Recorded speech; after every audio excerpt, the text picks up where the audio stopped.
excited, super excited. I have looked forward to this moment all my life. Let's do this. Come on. Let's play Summoners War. Let's play 서머너즈워. Let's play 서머너즈워.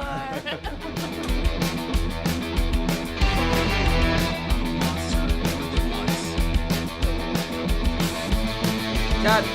1, 2, 1. Oh, that's a lot of damage on the Aegir. That Aegir is squishing up.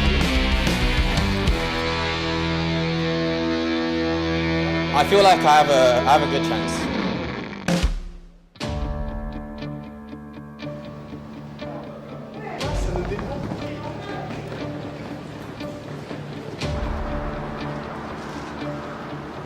My goal for this tournament would be to make it to the final in October. I'm really looking forward to the tournament. But the thing is, like, the first fight, since I'm against GGP, which is my guildmate, probably 3 years since we've been in the same guild. It's gonna be a pretty emotional fight. And like, that's the first fight of the tournament, the opening game. I would say that I'm like 80% confident and 20% scared, if that makes sense.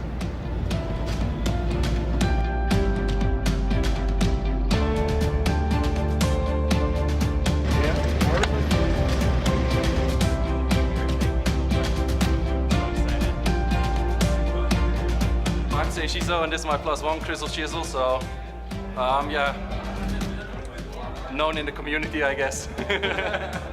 We're from the Netherlands. So far, been good arrival. Everything seems nice here, so we'll see how it goes for the next few days. Excited, of course. Excited, definitely, definitely.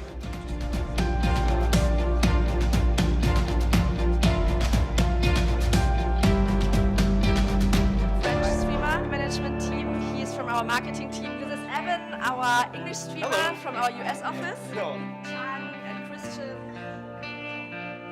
We have here, there's like, and Antoine, our French community managers, and Daya, our Russian community manager.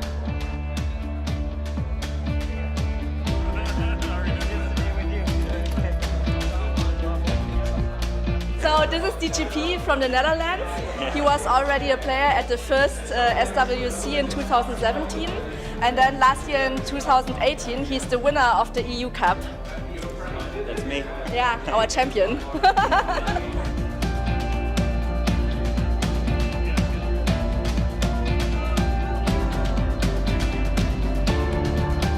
I'm a Russian community manager, and this year, unfortunately, we don't have any Russian players. But Willy, although he comes from Finland, he speaks fluent Russian. You want me to attack you?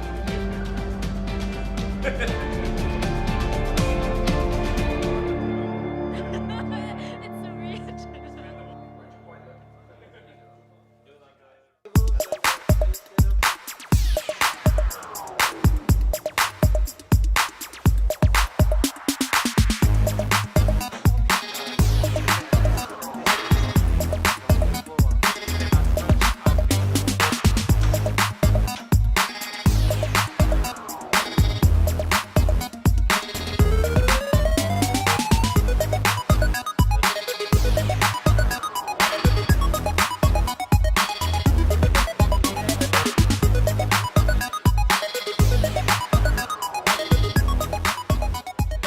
Third year of SWC this year, and it has been like a great journey so far. It really makes me happy to see like old faces, new faces, and this is all going so well because of all of you. So I hope that this year we have a great event again and that we all enjoy the event. We have like some gifts for you. You have your name, so have fun.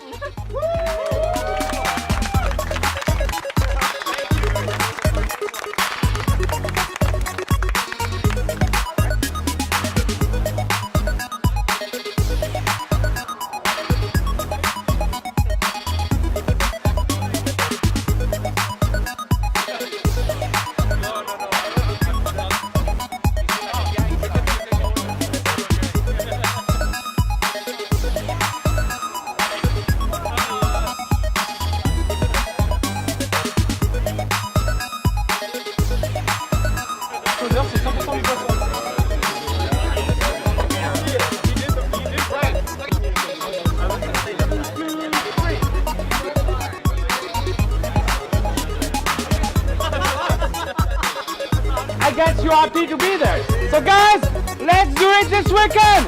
Yeah! Yeah!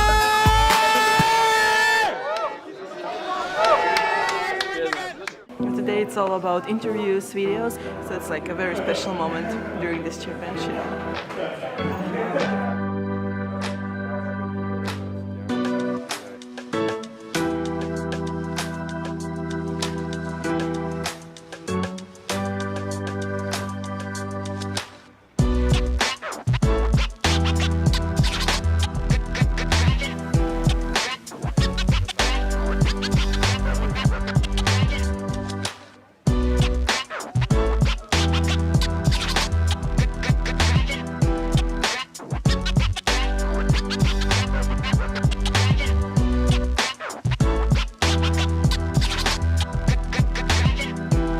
I started with this, and I did this, and then I did this. Ciao a tutti ragazzi, siamo qua a Parigi per l'SWC 2019, finale della Coppa Europea. Vi aspettiamo domani alle 14. Domani alle 14. Sul canale ufficiale della Coppa. Domani. Ciao ragazzi. Nice. Che bello, siamo belli. Aber eigentlich ist es so ein bisschen so eine, ja, Blechkiste. Nein, aber die ist wirklich wunderschön. This is pretty cool. I've always wanted to come here, but this is my first time in Europe, so it's a whole nother thing seeing it in person. Everybody on the right. Look at my phone. Everybody on the right. Say cheese. Ready? 1, 2, 3. Fromage!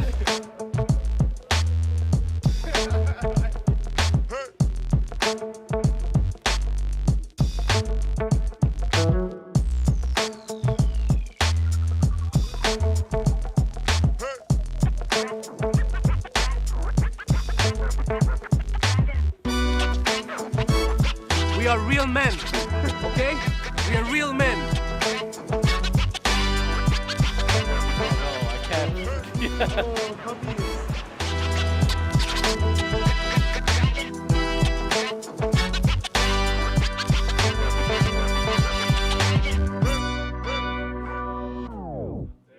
You want a makeup? Do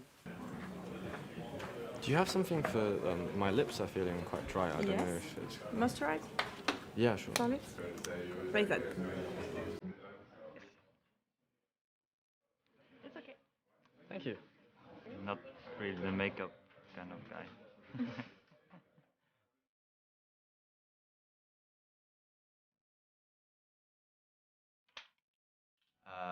As people might know, I love using Martina and CHENE, the twins.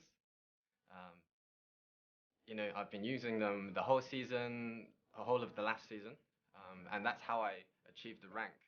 I feel very proud to be part of this experience and proud to represent France in this tournament.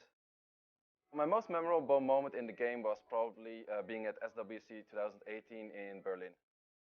There's not one special opponent. I think everyone is equally strong. Most of the like the most recent one with the twins. The chair is yeah. Yeah. I think I need to play more. Can we repeat that one? Yeah. My family, of course, family. Wait, can I do that again, please? Oh, nothing had to. We had to do nothing again. It was all good in one shot. Yes. Nice.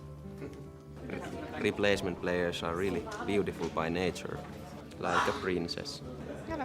Oh, thank you. Do I look beautiful now? More beautiful.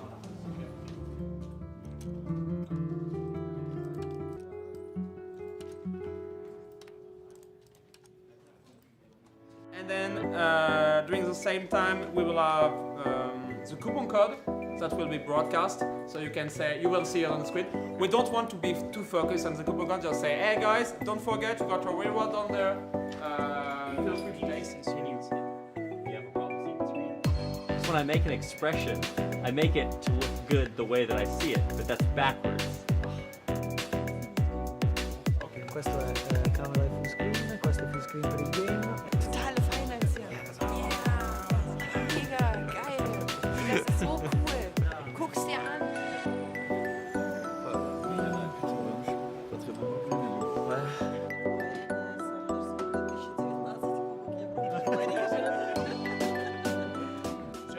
11, je présente le coupe du Summoner's War. Oh, le coupe Europe du Summoner's War. Why am I messing up on the easiest one? Why? Because you introduced the first player. I think they made it. Anytime, Jonathan will tell you if you have to go on the prom side or opposite prom side, okay? And then you will just have to enter if you are on the prom side. You will just go there, walk there, and come to your desk, okay? If you are on the opposite prom stage, it will simply...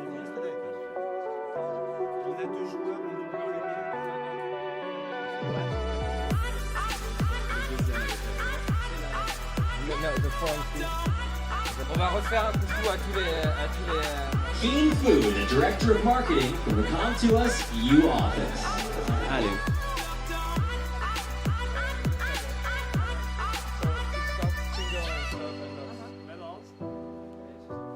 Shake hand. Ouais, tu passes sur eux, sur les deux.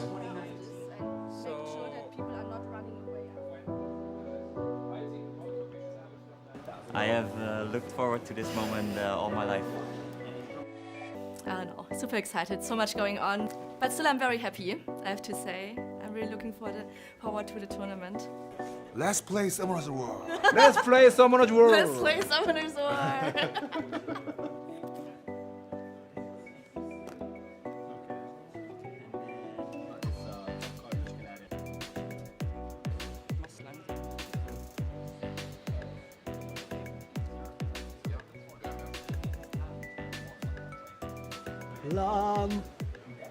La donna immobile. Ha, ha, ha, ha, ha. Hi.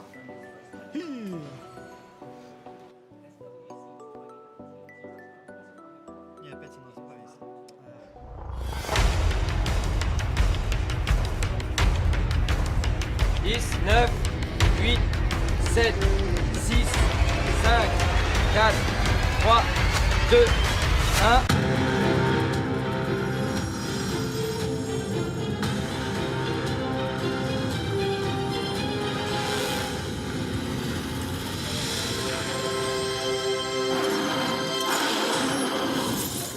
Seconds.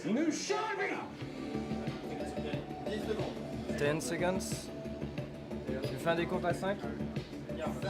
5, 4, 3, 2, 1. How you guys doing?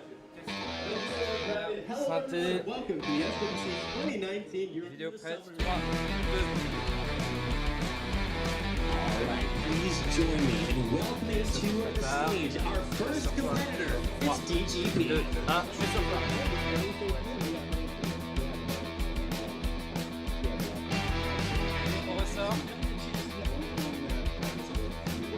Please welcome.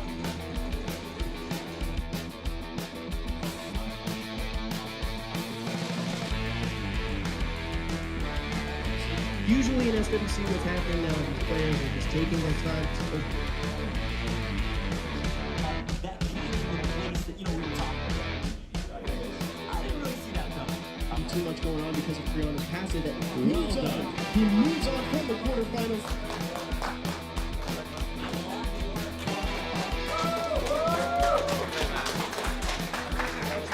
Thank you so much, Evan and Tom. Good luck, man. You're gonna. Let's go to the final, man. It was stupid. It was just my own mistake, and yeah. But I mean, Obabo is so good. I think Obabo has definitely good odds to win the championship. So yeah, and I hope he does.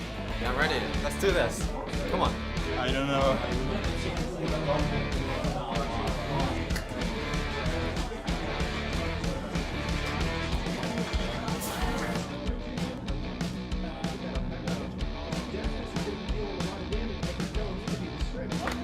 That was a crazy match. Some crazy matches.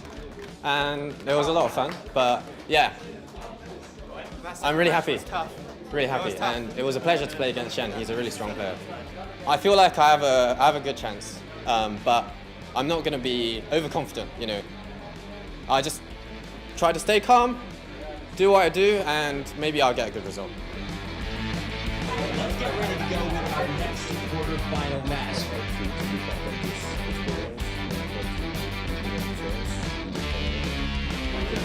Good. Excited.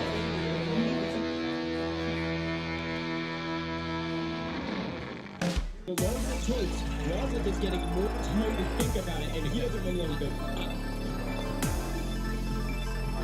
I'm really happy and excited for the next match. Just need to stay focused and drive correctly, and maybe RNG will help you during the game.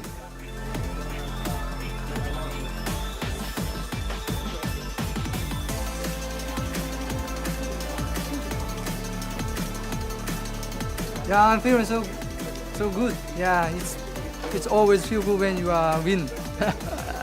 And I get a lot of luck, and I hope I can keep the luck into the final.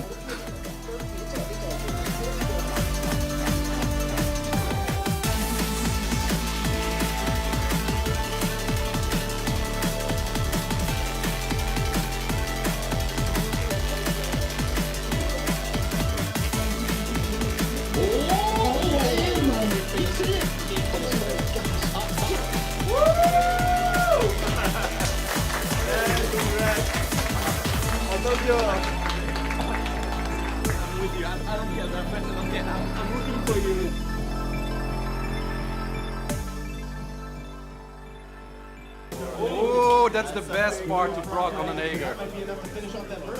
Damn. Ooh, that's 5% though. Oh, he can just Honestly, he doesn't really have to do it. Why if a third skill is just the base? 30% is a lot. Besides that, man.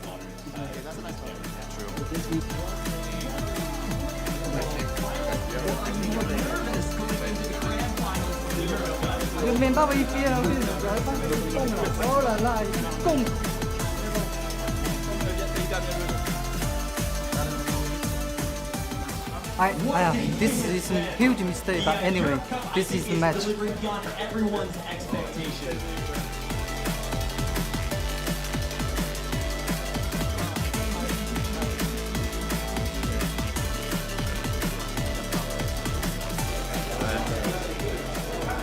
Well played. Yeah, very excited to face BAUS and to give him a good lesson. Be prepared for my Nat 5 Light and Dark.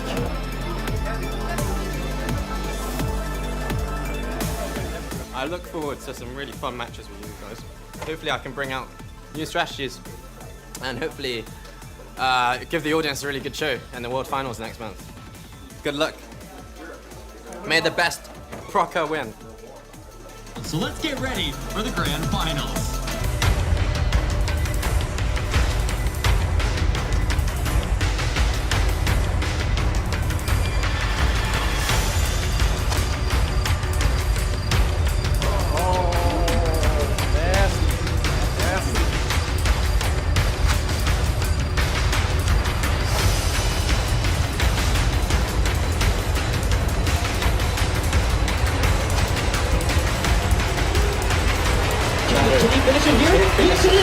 Oh my gosh. Yes! Look, you guys can see, but my hands are all raised up.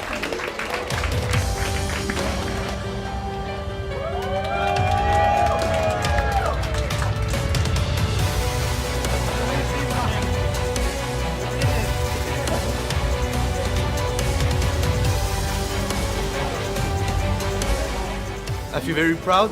I'm representing Europe server and my guild Squad Zero, so I'm overwhelmed by emotion right now, so no words can describe that.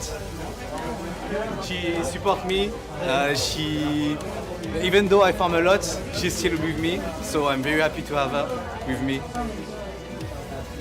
She's my #1 fan. Yeah, it's me.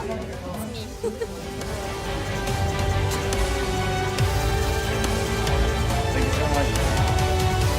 Take that.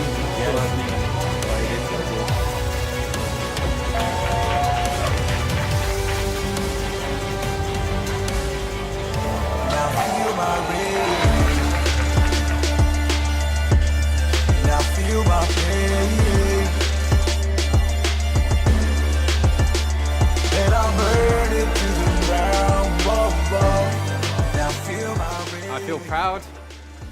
I think I went a lot further than I expected to. So I feel pretty good about that. But of course there's always pressure, you know. You gotta aim to be his best your own best. So, you know, I'll try to do that. En tant que champion d'Europe, je me sens très fier. Je vais représenter mon serveur Europe. Et donc on va montrer avec BAUS que le serveur Europe, nous aussi on a des monstres, on a des runes et qu'on peut les battre. Hello Summoners! Let's play Summoners War!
Summoner's War. Shoryuken!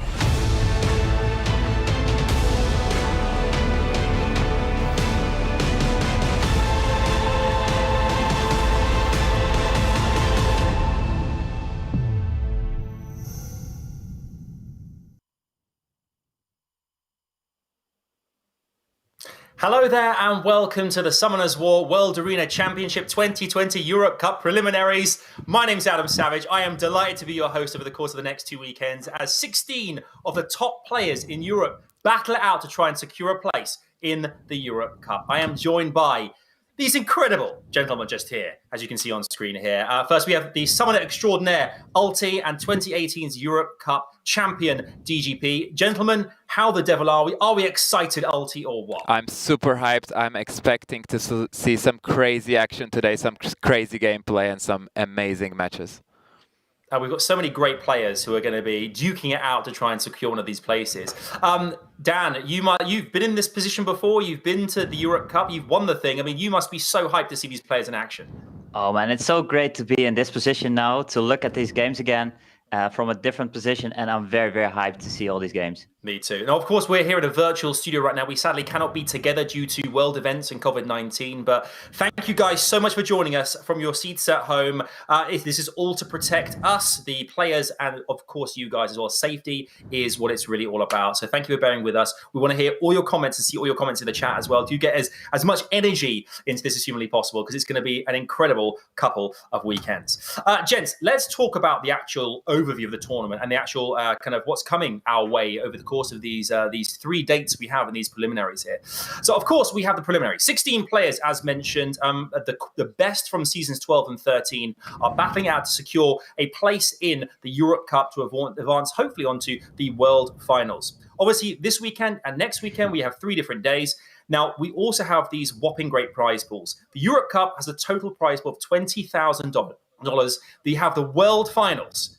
The World Finals has $140,000 at stake. I mean, this is a pretty solid chunk of change here, Ulti. This is decent. Yeah, it's not too shabby at all. It's looking fantastic. I mean, I think that's the thing as well, is that we're all here to celebrate what is going to be an incredible tournament. We've got these players who are, as it said there, you know, the top players from seasons 12 and 13. So these really are the best across the entire continent of Europe. So it's going to be exciting to see them go head to head. And I think we're going to see some upsets. There's some experience in there. I mean, there is a lot of new players as well, right, Dan? Yeah, definitely. We have some returning players, some players with experience, and some new guys. We have Cleaver, we have people with exciting boxes, and they're going to show us everything they got. They're going to give it all they've got. They really are. I can't wait to see what happens here. Let's talk about the mode that we have coming your way as well, and how this tournament actually works. This is the way the brackets work here at the preliminaries. We have 8 players duking it out today. 4 players will win their matches, and they'll progress to the winner's bracket. 2 of those players who win both their matches today will immediately progress over to the Europe Cup, but the players who lose today will go through to the loser's bracket next weekend. Tomorrow, exactly the same thing happens. We have 4 players will get wins. They'll go head to head, and 2 players from that will progress straight to the Europe Cup. Next weekend, we then have tons and tons and tons more action coming your way in the losers bracket, where hopefully players will then make their way in that lower bracket all the way to the Europe Cup as well. So it's going to be 2 weekends of back-to-back action. It's going to be non-stop. I can't wait to see what happens. As you said, we've got some familiar faces. We've got some newbies as well. Anything is possible in Summoner's War, Ulti. Exactly. I wouldn't go far to say these players are newbies, but definitely the tournament experience is going to play a huge factor right here.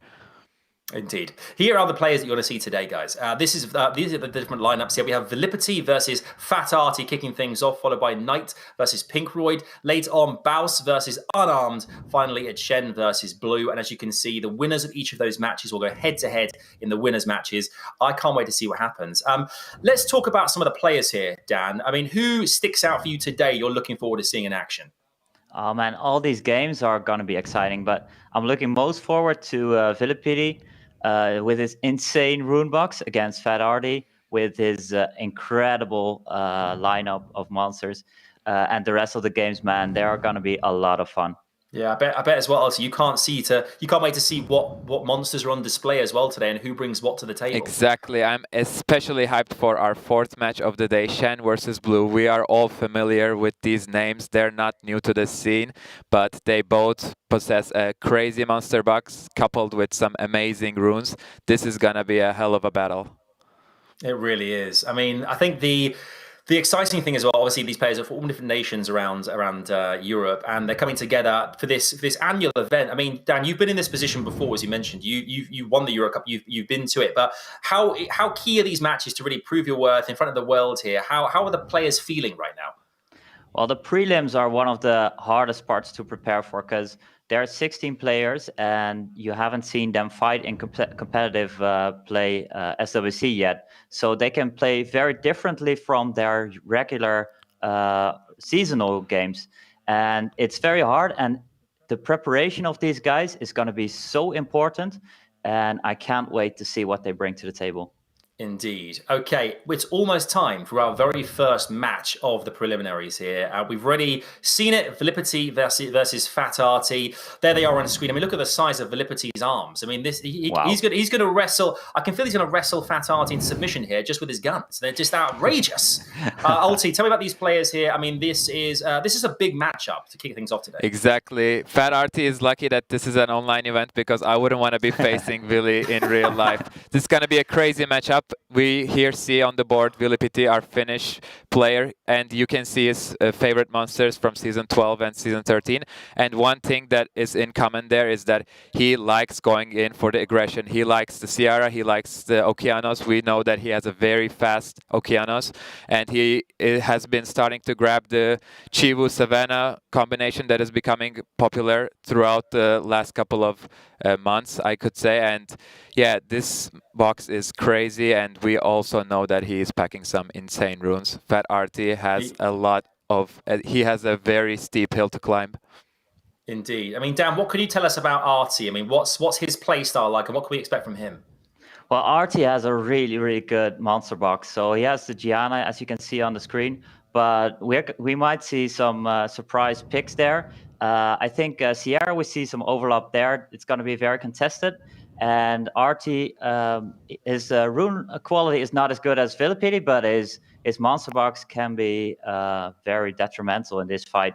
So I'm really curious what he's going to bring, what he prepared, because I know because he's an ex-guildie, I know he prepared a lot with Zujik. So maybe we're going to see some surprise picks. I am really, really curious what we're going to see from him. I can't wait. And of course, in the chat as well, let us know who you think is going to win each of these matchups as well. We're really keen to see what you guys think. It's time for match 1, set 1. It's time for the pre-bans. Gents, over to you.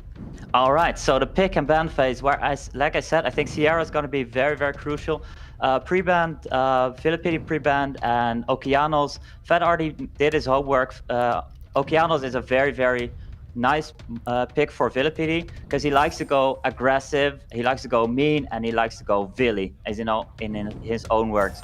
FATARTI, because he can't pick the Ciara first, he goes for the friend. Exactly. Let's see what Willy is going to respond. He's going for the 33% speed lead with Vanessa. Will he lock that in? And he's taking his sweet time right here.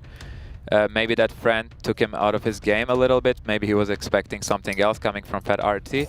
But yeah, he's picking the trusted Savannah. We might see Leo is a very common answer to Savannah thanks to his passive blocking her attack bar decrease. So we might see FATARTI opting to go for the Leo, or maybe he goes for his trusted Gianna as it is allowed.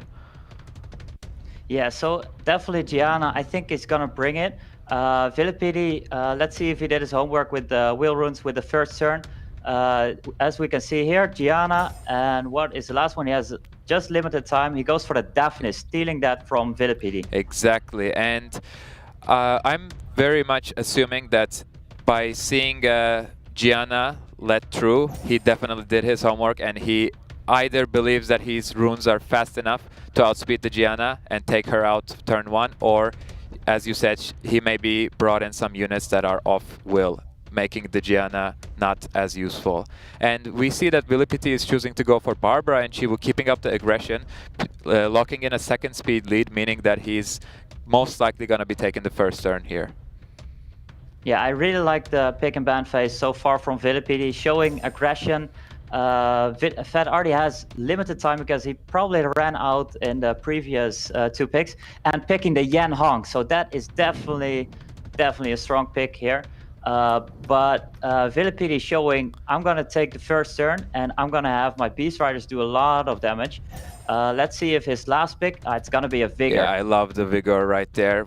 It's a great pick against the Deafness, and it's a great pick overall. Pairing up really well with the Beast Riders, he can set up the 3rd skill defense break and letting Savannah or Barbara nuke out an enemy unit. Yeah, so I'm very curious what FATARTI's team composition, how it's gonna synchronize together. He's with a Gianna Ganymede, I'd say you want to go for first turn, but then probably he's not going to be able to get that because of the Vanessa paired up with the Barbara. As I expect, Barbara is going to be on very fast set, outspeeding Artie, being able to strip it and take the first turn. So I'm very curious, but there's a big resistance lead on that Yan Hong. Exactly, we're going to see Vili's Barbara most likely taking the first turn. Chibu is removed from the game because FATARTI doesn't want to have any of that Chibu Savannah action. We actually see the Vigor taking first turn, but sadly, he's going for the damage on the Deafness. That's a ton of damage, even through Will. That is a ton of damage, and Barbara moving afterwards, doing even more damage. I think this Deafness is deleted. Exactly, perfect speed tuning coming in from Vili, and he's able to take out the Deafness turn 1, and all of a sudden, things are not looking great for FATARTI. Yeah, definitely, but he has the Yan Hong, and we know how Yan Hong can turn things around. With this skill 2, he can strip, boost up a little bit, and again, he has obviously no wheel runs to look at. So again, he is going to be able to reset probably Savannah or the Vanessa. Exactly, and we see a crazy amount of damage coming in from Yan Hong's skill 2 on the Barbara, and let's see what the Gani will choose to reset. He's going for the Vanessa, he wants to take someone out right away. Yeah, so that is his decision, and I think it's going to be very hard here to take something out because the Beast Riders obviously still have human form, and we already have Yan Hong bursting her attack buff from the Fran. So this Yan Hong is going to have to proc a lot, but the Barbara does get the proc. Exactly, and we see right here why Vigor is such a contested pick right now in the meta, because he not only brings a 3rd skill that is a nuke on its own, and it also defense breaks, but he also comes in with that sustain. And we see Yan Hong getting deleted right there. Yan Hong is deleted. The other guy that he brought, Deafness, is deleted. This is not looking very good for Artie. I think he's going to have to think about the next game, what he's going to bring, and how he's going to adjust to VIILIPYTTY's first turn and deadly combination. Exactly, but I like that he's still not giving up. I think he knows that this game is all but over, but we can see that he prepared and he's taking his sweet time, maybe thinking about what he can change in his pick and ban and maybe what he's going to be pre-banning next game. Yeah. Gents, the Beast Riders there, they did the business. He wiped the floor clean. Exactly. Ridiculous. Wow, these Beast Riders, they do so much damage, and with the Barbara moving, boosting up the attack bar, it was so hard for Artie to get his turns, make this impact, and with the Vigor 2nd skill speed buff, he got so much turns, VIILIPYTTY. Exactly. Yeah, he really did. I mean, Ulti, how integral was that on turn 1? I think it was Deafness that wiped that straight away. How big was that for VIILIPYTTY? It was huge. I am actually not sure whether that Deafness was squishy or Vili was packing a lot of damage. I think there was a bit of both, because that Barbara also went down in HP quite a lot. So I'm really thinking that was a speed crit damage attack Barbara, taking the first turn and dealing all the damage on the Deafness and basically giving himself a huge advantage in the game from the first turn. Well, FATARTI has to win this one to remain in this series here. Chaps, pick and ban, it's over to you. Well, I think Artie's pick with Deafness, it didn't sync well. VIILIPYTTY showed very early that he wants to go for the first turn. He picked the speed lead 33% very quickly, and I think Artie didn't respond appropriately. So this time around, we see Gianna and Chiwu being pre-banned, VIILIPYTTY probably starting off with the Sierra. Exactly, and we can see FATARTI definitely doesn't want to fight off against that Chiwu, and Vili is going for the Sierra speed lead as you've predicted. Let's see what FATARTI is going to choose to respond with. Will he be going for the Gani Hathor combo, which is available right now, or is he too afraid of Vili outspeeding him? Yeah, that's a very, very important question he has to ask. Am I going to be taking this first turn? He chooses to go for the Vanessa, saying, all right, I am going to try at least to give my monsters enough protection and contest you maybe with the 33% speed lead, not making you able to pick strong and fast units with the 33% speed lead. Exactly, and we see Vili going for the Savannah and Okeanos. He's keeping up the aggression. This man doesn't stop. And we're gonna see why FATARTI was so afraid of that Okeanos if it's let through. And let's see how much of an impact it can have on the game. All right, so Artie goes on with the Yanhong and the Masha. And VIILIPYTTY answers quite quickly with the Vigor and the Barbara. So we have all the elemental beast riders on the board right here. I'm not sure, I don't think we're gonna see a Leo to counter 2 of the beast riders, but maybe something with a little bit more protection, a little bit more AoE immunity? Maybe. He might choose to go for the second immunity to counter the Sierra and Okeanos right here. Because actually Vili is lacking strip from his side, but FATARTI rounds out the draft with a Hathor. It's so weird to see a Hathor only picked in the second game and in the last round of pick and ban, because we know how contested of a pick that is. Let's see what will be the bans coming out from each side. Actually, from both sides, I can see multiple great ban options. We see Fran and Barbara getting banned. And most likely, I think Vili will be taking the first turn with that Okeanos. We all know how much he loves his Okeanos, and he's probably stacking it with some crazy Swift runes. All right, match point for VIILIPYTTY. Is he going to take the first turn, like you said? Yeah, Okeanos is very fast. He's very aggressive, mean as Vili, and he goes for the strip, he doesn't reset. Wow. All right, so this is the Yanhong taking a turn, stripping the Sierra and buffing up. Masha taking a turn, Hathor taking a turn. This is going quickly. Exactly. Let's see. Will she go for the skill 2 or will she be content with sleeping just 2 units? She's going for the skill 2, maybe hoping for the proc into skill 3, which she doesn't get.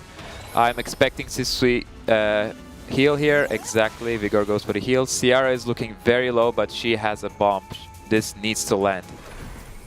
Yeah, this definitely needs to land. And he goes for the Masha, immediately detonating it, but Masha gets another turn because she procced out. And Okeanos, because of the speed buff, is able to go first, taking an additional turn. Did I see a violent Exactly, Okeanos that's being a violent so Okeanos. That's crazy, man. Vili has the craziest runes right now. Wow, you see definitely runes paying off right here. Not that that violent proc was that detrimental, but you see him going into second skill again next turn, which might be very huge. Because this Hathor is stunned, and before she's going to be able to do the AoE sleep, she might be reset. Exactly. Sierra is hanging up by the thread right now, but if she takes another turn and procs into a bomb, that might be huge for Vili. Let's see, will she proc? Right, she so does Sierra, not proc, and most likely we see Vanessa finishing her off. Exactly. We do, we actually do, but the monsters on the side of Artie, they actually look quite alive with the Yanhong still being in there. Now he gets reset, the Hathor, and then suddenly Hathor is already almost dead. Masha obviously getting better and better the later we go into the game. We have Vigor doing a little bit extra damage on Vanessa, and Vanessa is down. Exactly.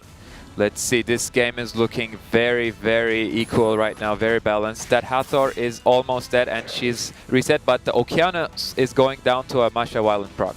Let's see if Vili's 2 units will be able to carry him to victory. Yeah, we have 2 very, very strong monsters on both sides that scale well into the late game. There's a heal block on the Masha that's very well done by the Vigor. Can't heal it up. But can definitely boost up the attack bar. So Beast Rider wise, I'd say Masha is better, but Vigor can be so deadly with his third skill. Exactly, and Masha will definitely be stronger once she's off the mount compared to the Savannah off the mount. But she's gone. That was a huge proc coming in from Vili's Vigor. Huge proc. Exactly. Wow. This might be a game-winning proc right here. Yan Hong obviously can still do Yan Hong things, but Vigor and Savannah are just so strong together. Exactly, and it looks like it's going to be FATARTI's last match of the day, sadly, and Vili is moving on.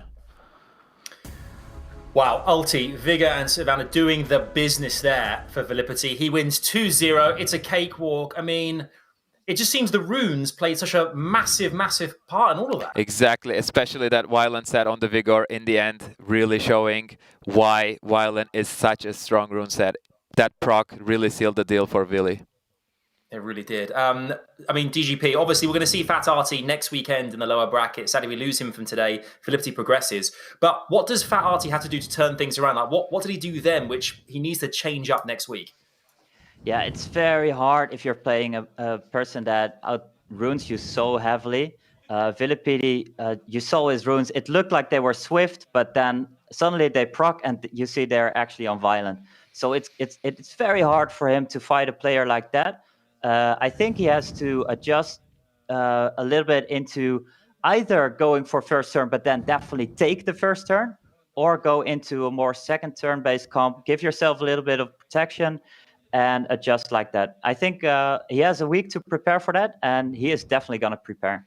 Certainly is. I mean, VIILIPYTTY's been in this competition, I think, a couple of times previously. I mean, how does that affect? We mentioned this beforehand, but the experience there has clearly made a massive difference, LT. Yeah, definitely. And there's one important factor. Vili actually made it so close last 2 years to the European regionals, but he was just shy off. He was actually our replacement player both in 2018 and 2019, and this year he's out to get the blood, and he wants in that spot in the European Cup. He's like, I'm not a fringe player. I'm here to stay, baby. Exactly. I'm here to stay. Dan, great. I mean, great to see from VIILIPYTTY there. I mean, do you think a lot of the same going into the next winners bracket match later on this afternoon? Yeah, definitely. VIILIPYTTY just showed how incredibly strong he is, and I think the winner of the next match is gonna be Shaking. He showed so much dominance. He showed so much speed on all his monsters.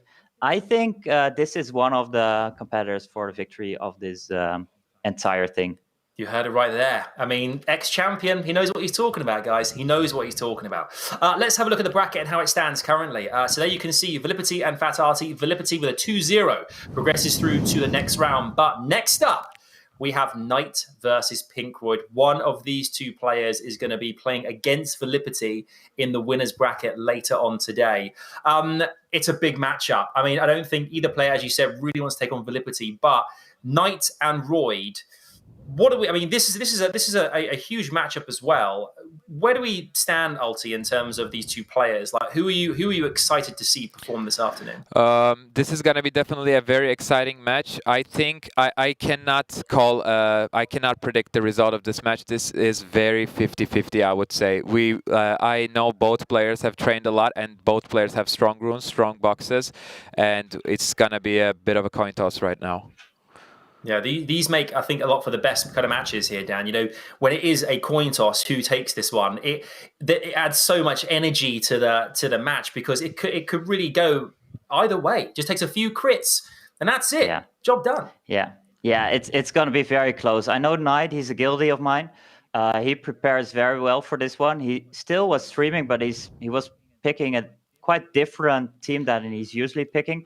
The man is basically a Beast Rider master. He had all the Beast Riders elemental-wise in, I think, the first month or two, and then he summoned quite a lot for friends. I think he said he summoned almost 20 Beast Riders since they got released for himself or other players. That's crazy.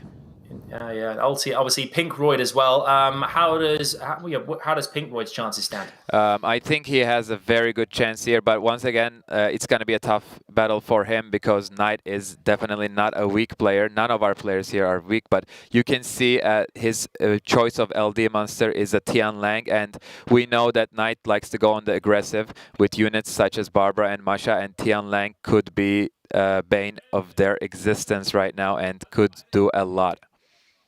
I mean, Dan, predictions here. Obviously, Royd is a fellow Dutchie. Who do you think's going to take this one home? Yeah, it's going to be very even. I think it's going to be a 3-setter, and I think Knight is going to take it home. Okay, well, it's time to dive straight into the pre-bans in set 1, match 2. Here we go. All right, so the pre-ban phase, I think it's going to be very contested for Gani Hathor, as it's really hard to punish that on the side of Knight, with Royd having Tianlang, obviously. Knight doesn't pre-ban the Tianlang, meaning he is not scared to fight it, and I think that's a good decision, because Tianlang is basically a counter. It's not a monster that completely shuts someone off. Showing the Alexandra, which is doing so much work in his streams, but if it's a tournament-based pick, I'm not so sure. Exactly, and we see him locking in the Sierra. We know that Sierra with the artifacts coming in is a very strong unit. And we see that Clara, for those that might not know, last year PINKROID picked Clara in his preliminary games, which didn't result in a great success. Clara is a really RNG-based monster, and it didn't pay off for him. He was looking very good in his prelims. Anyway, back to the game. We have Fran on the board, we have Sierra, and we have Masha. Wow, so Masha being picked so early, it's probably something he prepared, because it's answered with a Veladjul on the side of Royd, together with Hathor. I think Royd's composition is looking very, very deadly. Exactly, but Knight definitely came in prepared to fight off a Gani Hathor combination. He is hovering over Juno and Mei Ho Wang. Both have the elemental advantage and both are strong against heavy CC units. And PINKROID rounds out his draft with a Vigor, and that Vigor is going to be punishing those heavy fire units if not banned. Definitely, and I think, yeah, Juno is being banned, respecting the power of the artifacts on that one, and Vigor is being banned. So the first Gani Hathor we are going to see today on the side of PINKROID. So who's going to get the first turn? I think it's going to be a Veladjul. Yeah, this is going to be interesting because both sides have the 24% speed lead, so it's a bit of a toss. Let's see. Yeah. Oh, I mean Chiwu, of course. Chiwu being built swift, going first.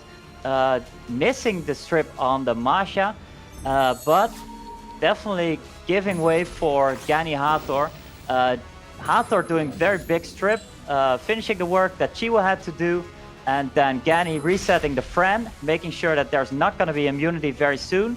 This Fran on the side of Knight is really, really fast. Exactly, but she has no cooldown, so she won't be doing a lot right now, and it's looking very scary right now for Knight because there is the Hathor skill 3 coming. Will it land on everyone? It lands on everyone. Of course, it doesn't sleep to Mei Ho Wang, but it slapped all the 3 targets that she was aiming for. Yeah, it definitely does, and this Masha is almost in human form. This is gonna be a second third skill from Hathor.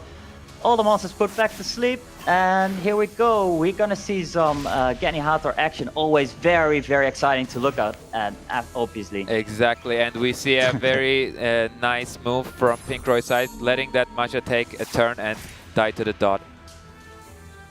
Yeah, if she dies to the dot, she doesn't take a turn, so that means that this Masha is gonna be thrown out of the game. The Mei Ho Wang, we're gonna see some stacks on this monster.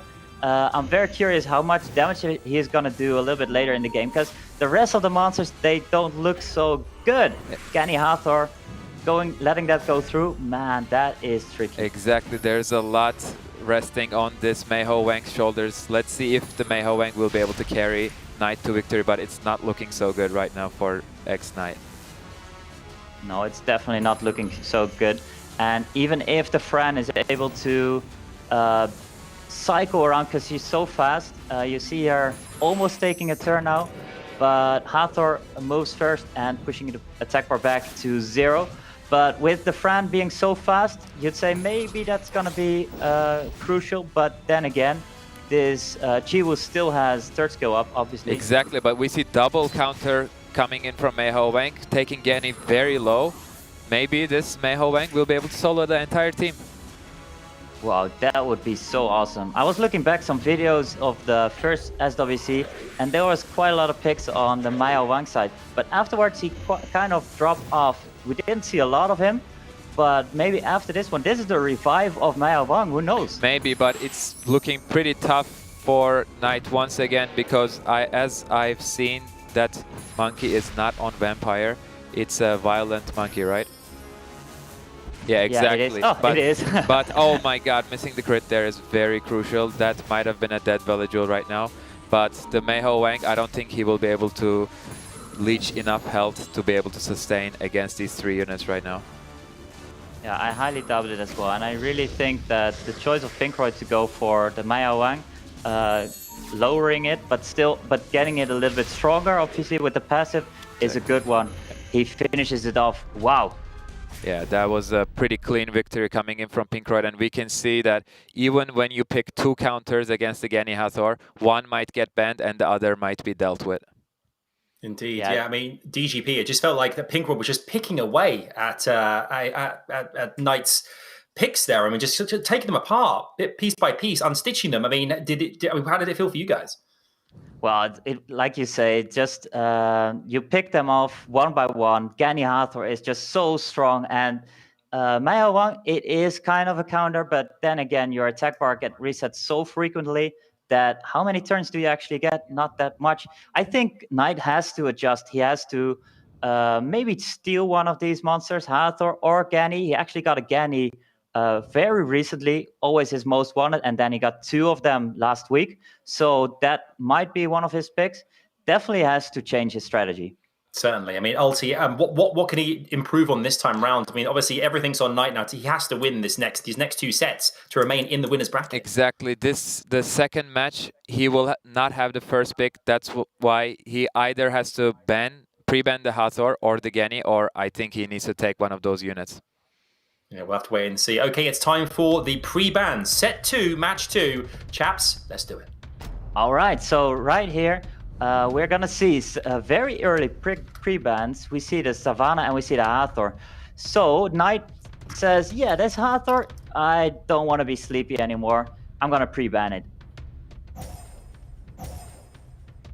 PINKROID going, stealing Knight's first pick of Sierra. Let's see, will Knight respond with I would like to see a Genny Fran right now, or a Vanessa Genny or a Vanessa Fran. Those would be typical responses. Responding to a speed leader with a speed leader is always a great choice. Yeah, definitely. And Knight is a very, very strong Sierra user. He really likes to use her in ladder. And also Fran. So Royd is picking out of his box. And I think this is very, very good. They work together quite well as well. Just get this turn cycling off. You steal away my Hathor, I steal away basically your main monsters. Exactly, and we're seeing Knight hovering over the Ilyana. We actually haven't been seeing much of her this SWC, weirdly enough. She is a very strong immunity booster, and Knight is running off his 4th pick with a Daphnis, once again going on the aggression. Yeah, definitely going on the aggression side. So this Barber is probably going to be able to get the first turn with a 33% speed lead if it goes through.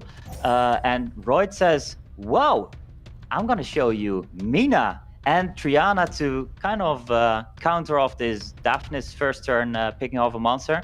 And Mina obviously is a strong pick against Daphnis. It does so much damage, and if the Daphnis gets the first turn off, basically is deleted very quickly afterwards. Exactly, and she has that crazy 119 base speed, meaning that she will most likely be the fastest monster in our battle. And Knight rounding off his draft with a Diana, a very good pick against a water heavy and also a buff heavy team. I think that Diana will be the ban coming in from PINKROID's side. And from PINKROID, I think there are a couple of good options. I think I'm a bit afraid of that Mina. What do you say? Yeah, Mina sounds very scary. Indeed, thinking of the Diana probably gonna get banned. I definitely go for Mina, but wow, Triana, that means this speed first turn is going to be contested, and he thinks his Daphne is going to be enough in the first turn to clean up one monster. Exactly, and the Daphne has the protection of the Vanessa, meaning the Mina won't be able to one-shot him unless there's a violent proc. Alright, so like I said, the Barbara is probably on Swift. It at least definitely takes the first turn.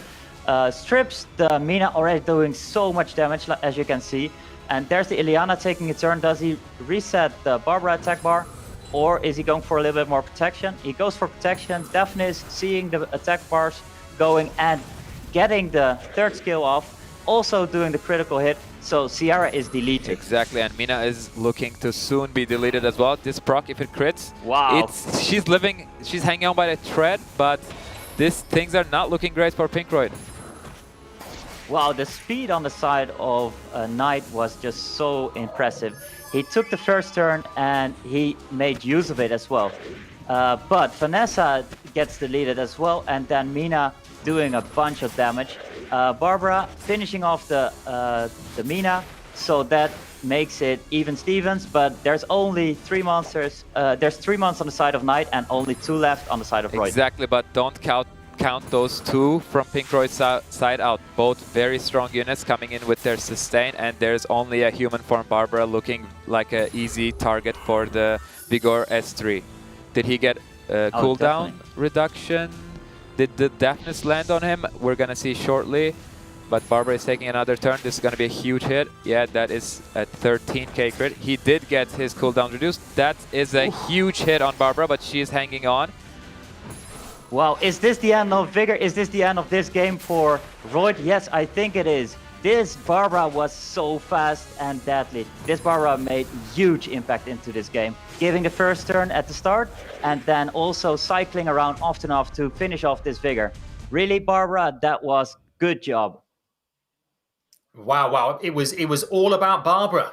It was the game changer there. I mean, for a second when the Mina wasn't taken down, I thought, could Royd claw this one back? But Knight there just going all the way, LT. Unbelievable. Exactly. Mina tried her best with the procs, but it wasn't enough.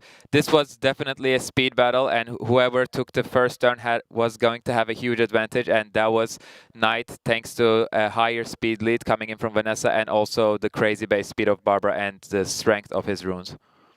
Yeah, we saw the pre-ban as well there, DGP, where it was Savannah and Hathorn were taken out of the equation. How integral are those pre-bans? Because this format is, I love the fact there's pre-bans. How much did that affect that game? Well, it affected it heavily because PINKROID definitely likes to pick this Genny Hathor combination. We saw it in ladder in 3 days. I've seen him climbing up from C2 to G3, and this guy is really a Genny Hathor abuser. He is so good with it, and this Hathor ban on Knight's side, I think it kind of dropped Pink off of his normal game plan. So I'm really curious how he's gonna adapt right here. Going into the pre-ban phase, is Knight gonna pre-ban the Genny here, or does he say, this Genny Hathor, I'm gonna destroy it in a different way? Exactly, maybe he picks one of the units instead of pre-banning it. And we see a Chiwu and a Barbara ban. All of the bans so far, except the Hathor, has been very aggressive picks. Both sides want to go on the aggressive, and neither of them want to let the other do that. And let's see what Knight chooses to go with. Will he go for a Sierra again? Or did he learn his lesson of not letting Genny Hathor through? He's going for Vanessa, and PINKROID is right away responding with the Genny Hathor. Oh wow, I'm very curious what Knight's gonna bring, because definitely prepared now going into Genny Hathor again. I don't think we're gonna see Maya Wang Juno being able to fight that off, because it just wasn't good enough. With the Fran definitely giving a little bit of protection, but he needs more against Genny Hathor. Exactly. Even if he's going for the Meiho Wang Juno, I would like to see a ban on one of the first picks of PINKROID, either the Genny or the Hathor.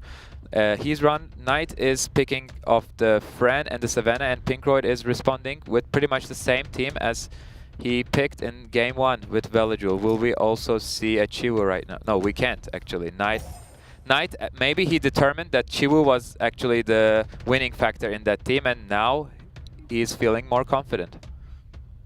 Oh well, we are not seeing Sierra so far. I think this is going to be the last pick of PINKROID or the Vigor, but the Mina being showed by Knight, I'm very curious what it's gonna bring. And the Leica, wow, we got the first Leica game. Leica obviously with the Fran attack buff is gonna do so much damage, and he's gonna be able to go through the water monkey invincibility. Exactly. So I'm very curious what this pick and ban is gonna be, what the ban is gonna be like on both sides. I don't think Knight has enough to counter the Genny Hathor. So I think he has to ban one of those. And on PINKROID side, I think it's gonna be a friend. That's interesting, letting the Leica through, because Leica is amazing against that deafness. He totally ignores the shield that deafness generates from his skill tree, and he's even not that bad against the Mei Hoang, as you said, not the Mei Hoang, the Shiho, sorry. As you said, he can go through the invincibility and the immunity buff and actually one-shot a Shiho if this is well built. And knowing Knight, I'm sure that Leica is on some sick runes. It's gonna be very, very well built. And so the Mei Hoang might be able to finish off the Leica, but the Leica is also going to be able to finish off the Water Monkey. Talking about this, I wasn't fast enough. I'm not a rap god. This is already the finish, the end of Mina. I think it's 1 by 1. Monsters being picked off quite easily, quite fast. Right here we're looking at the Ganymede doing first skill. Not having to reset anything just yet, and this That is Leica, a crazy justice, wow. taking out deafness right there, and I don't see a way for PINKROID to deal with that Leica anymore. That Leica is sick. I think this was a really good pick and ban phase from the side of Knight, saying, I am not going to be scared of your Genny Hathor. I'm going to bring enough monsters for you to, well, too many monsters for you to ban.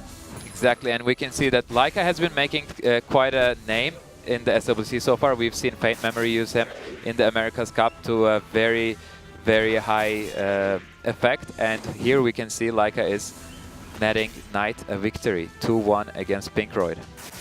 Wow, well, the first game we had such a slow game with the Genny Hathor combination going off. The second and the third game were so fast. And Knight taking it home, back to squad 0, 2-1. Wow, incredible scenes there. I mean, for me, Leica was clearly it was all about her. I think that was it a missed opportunity not banning Leica, because you got so excited to see her in this format here. Was that a missed opportunity, Ulti? I think Leica is not a very common pick you see in ladder. It's more of a counter pick, as we saw here. It was definitely there to counter the Genny Hathor as well as the deafness, and people are not used to seeing the Leica, and people, maybe PINKROID felt like it would be a waste to ban such a niche unit, but we saw that he was bringing in the damage and he really destroyed PINKROID. Well, I mean, Royd's DGP, PINKROID seemed so convinced that his Genny Hathor was gonna do the business, and on this occasion, it didn't happen.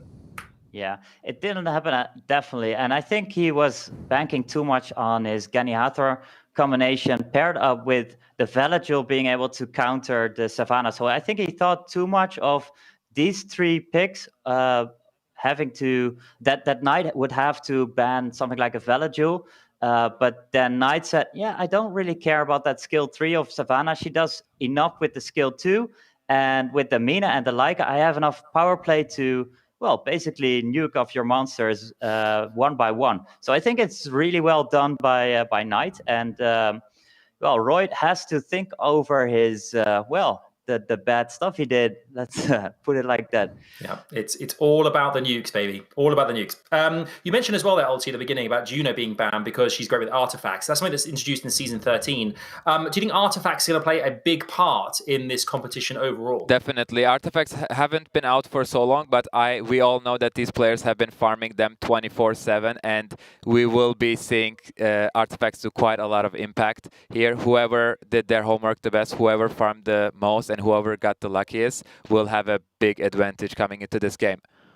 Absolutely. Well, Knight is our winner of match number 2 there, and he progresses into the winner's bracket later on this afternoon. We'll see PINKROID next week. But let's have a look at the bracket now, actually, and see how it currently stands. So there you can see VIILIPYTTY and Knight will go head-to-head in that winner's bracket match later on today. You're going to see it happen. But who is going to go all the way and secure a place in the Europe Cup later? Next up, BAUS Unarmed, CHENE and Blue. BAUS Unarmed, it excites me greatly. I know that obviously being an Englishman, I've got to root for BAUS in some capacity, being from the UK. But England versus France, the UK versus France, this is a battle that goes back generations. Are we excited for this one? Because I think it's going to be arguably my most anticipated games of the day. Oh, definitely. This is very exciting because Unarmed, he played so many games, and he is well, yeah, he's a cleaver. So is he going to be able to put this cleave into the tournament situation? Because usually cleaves don't work that well because the opponent just knows that you're going to cleave and is going to be able to adjust to that. Tell me, Ulti, about Unarmed as well. Like, this is a player that I'm excited to see here because again, another player with a lot of experience, which is obviously going to be very key going into this. Exactly. We see BAUS here, the runner-up from last year's Europe Cup, and he is really loving that Hathor, and he loves his speed leads, Vanessa and Sierra. And we saw in both seasons he is also highly appreciating the Daphnis. So he has a little bit of a passive play coupled with Friend, the attack buff coming in, Sierra bombs, and Daphnis. So we might see either the game going either side. He might be choosing to go defensive and taking things like having a more guaranteed play style, or he might be pedaling and going in for the aggression. Indeed, and BAUS, obviously, you know, he's a big name. Everyone knows about him. How is Unarmed going to prepare for this, DGP? Well, Unarmed, like you see, his regular play is Draco and Bastet, and then going in with some nukes. This time around, I think he also prepared something else. Maybe he's going to try, if the window opens up, to do a little bit of cleaving. But I'm very curious if he's going to do his regular cleave, or that he says, well, I've seen it in Japan, preliminaries. It didn't work out that well over there. I'm going to bring something else. Because we've also seen him pick some Vanessa Triana kind of games. I'm very curious what he is going to bring. He obviously played most of the games, but then again, he plays 30 wings when someone else does just 5 with Genny Hathor. Indeed. Who will be our third winner going through to the next bracket? Guys, pre-ban set 1, here we go. All right, so the pre-ban, let's see it. Is it going to be a Bastet or a Draco on the side of BAUS? And Unarmed, is he going to go for something more like a Hathor, maybe Sierra that BAUS likes to pick? We'll see about that. They definitely take their times, which I can really respect, because this is the moment where you have to shine. Yeah, we see it. All right, so Sierra is being pre-banned on the side of Unarmed, and Bastet on the side of BAUS. Like I anticipated, they did their homework. They know what kind of game style they love to play. And Unarmed gets the first turn, probably with the Vanessa. We see him going for the Genny. That is definitely a change in pace for Unarmed. Maybe he has re-ruined his entire account just for this tournament. BAUS is responding with the Vanessa and Hathor, not letting Unarmed go for the deadly Genny Hathor combination. Let's see what Unarmed will respond. Yeah, I wouldn't be surprised if this Genny is on Swift, because Unarmed definitely comes armed with some 6 Swift sets on his account. Amelia going as a counter to Hathor. Probably thought about that. I don't really like the... Oh, wow. I was going to say I don't really like the Genny plus Amelia combination, but then he followed it up with the Bulldozer, and this is what I'm very hyped to see. Exactly. He says, I'm changing up my draft a little bit. I'm not going to go for your typical Lucian cleave, but I'm still packing the damage.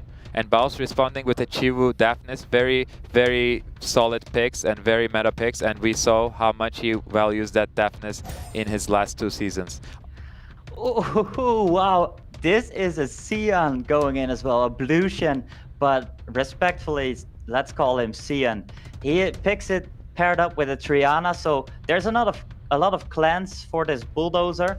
But then again, BAUS also packed quite a lot of strips. We have the Daphnis being able to nuke something off really quickly. We have Chiwu having the AoE strip, and Hathor also bring a little bit of strip. And then he finished it off with the Bulwark, which I really like to counter this Amelia. Exactly, Bulwark versus Amelia is one of the biggest counters. Actually, Bulwark and Amelia have a weird relationship because you can also pair them up together in the same team, but also Bulwark is one of the biggest counters to the Amelia. And I definitely like what you meant by saying Xian has earned enough respect to be called with his own name. Let's see the bans coming in from both sides. What will it be? It's a Bulwark ban, it's kind of a force ban, and we're not going to be seeing Xian, sadly, going into this match. Yeah, so I'm very curious if this is going to be a Bulldozer game. Is the Bulldozer going to have some impact? Is it fast enough? Is it going to actually just take a turn? Because there is a lot of strips on the side of BAUS, quite some control as well.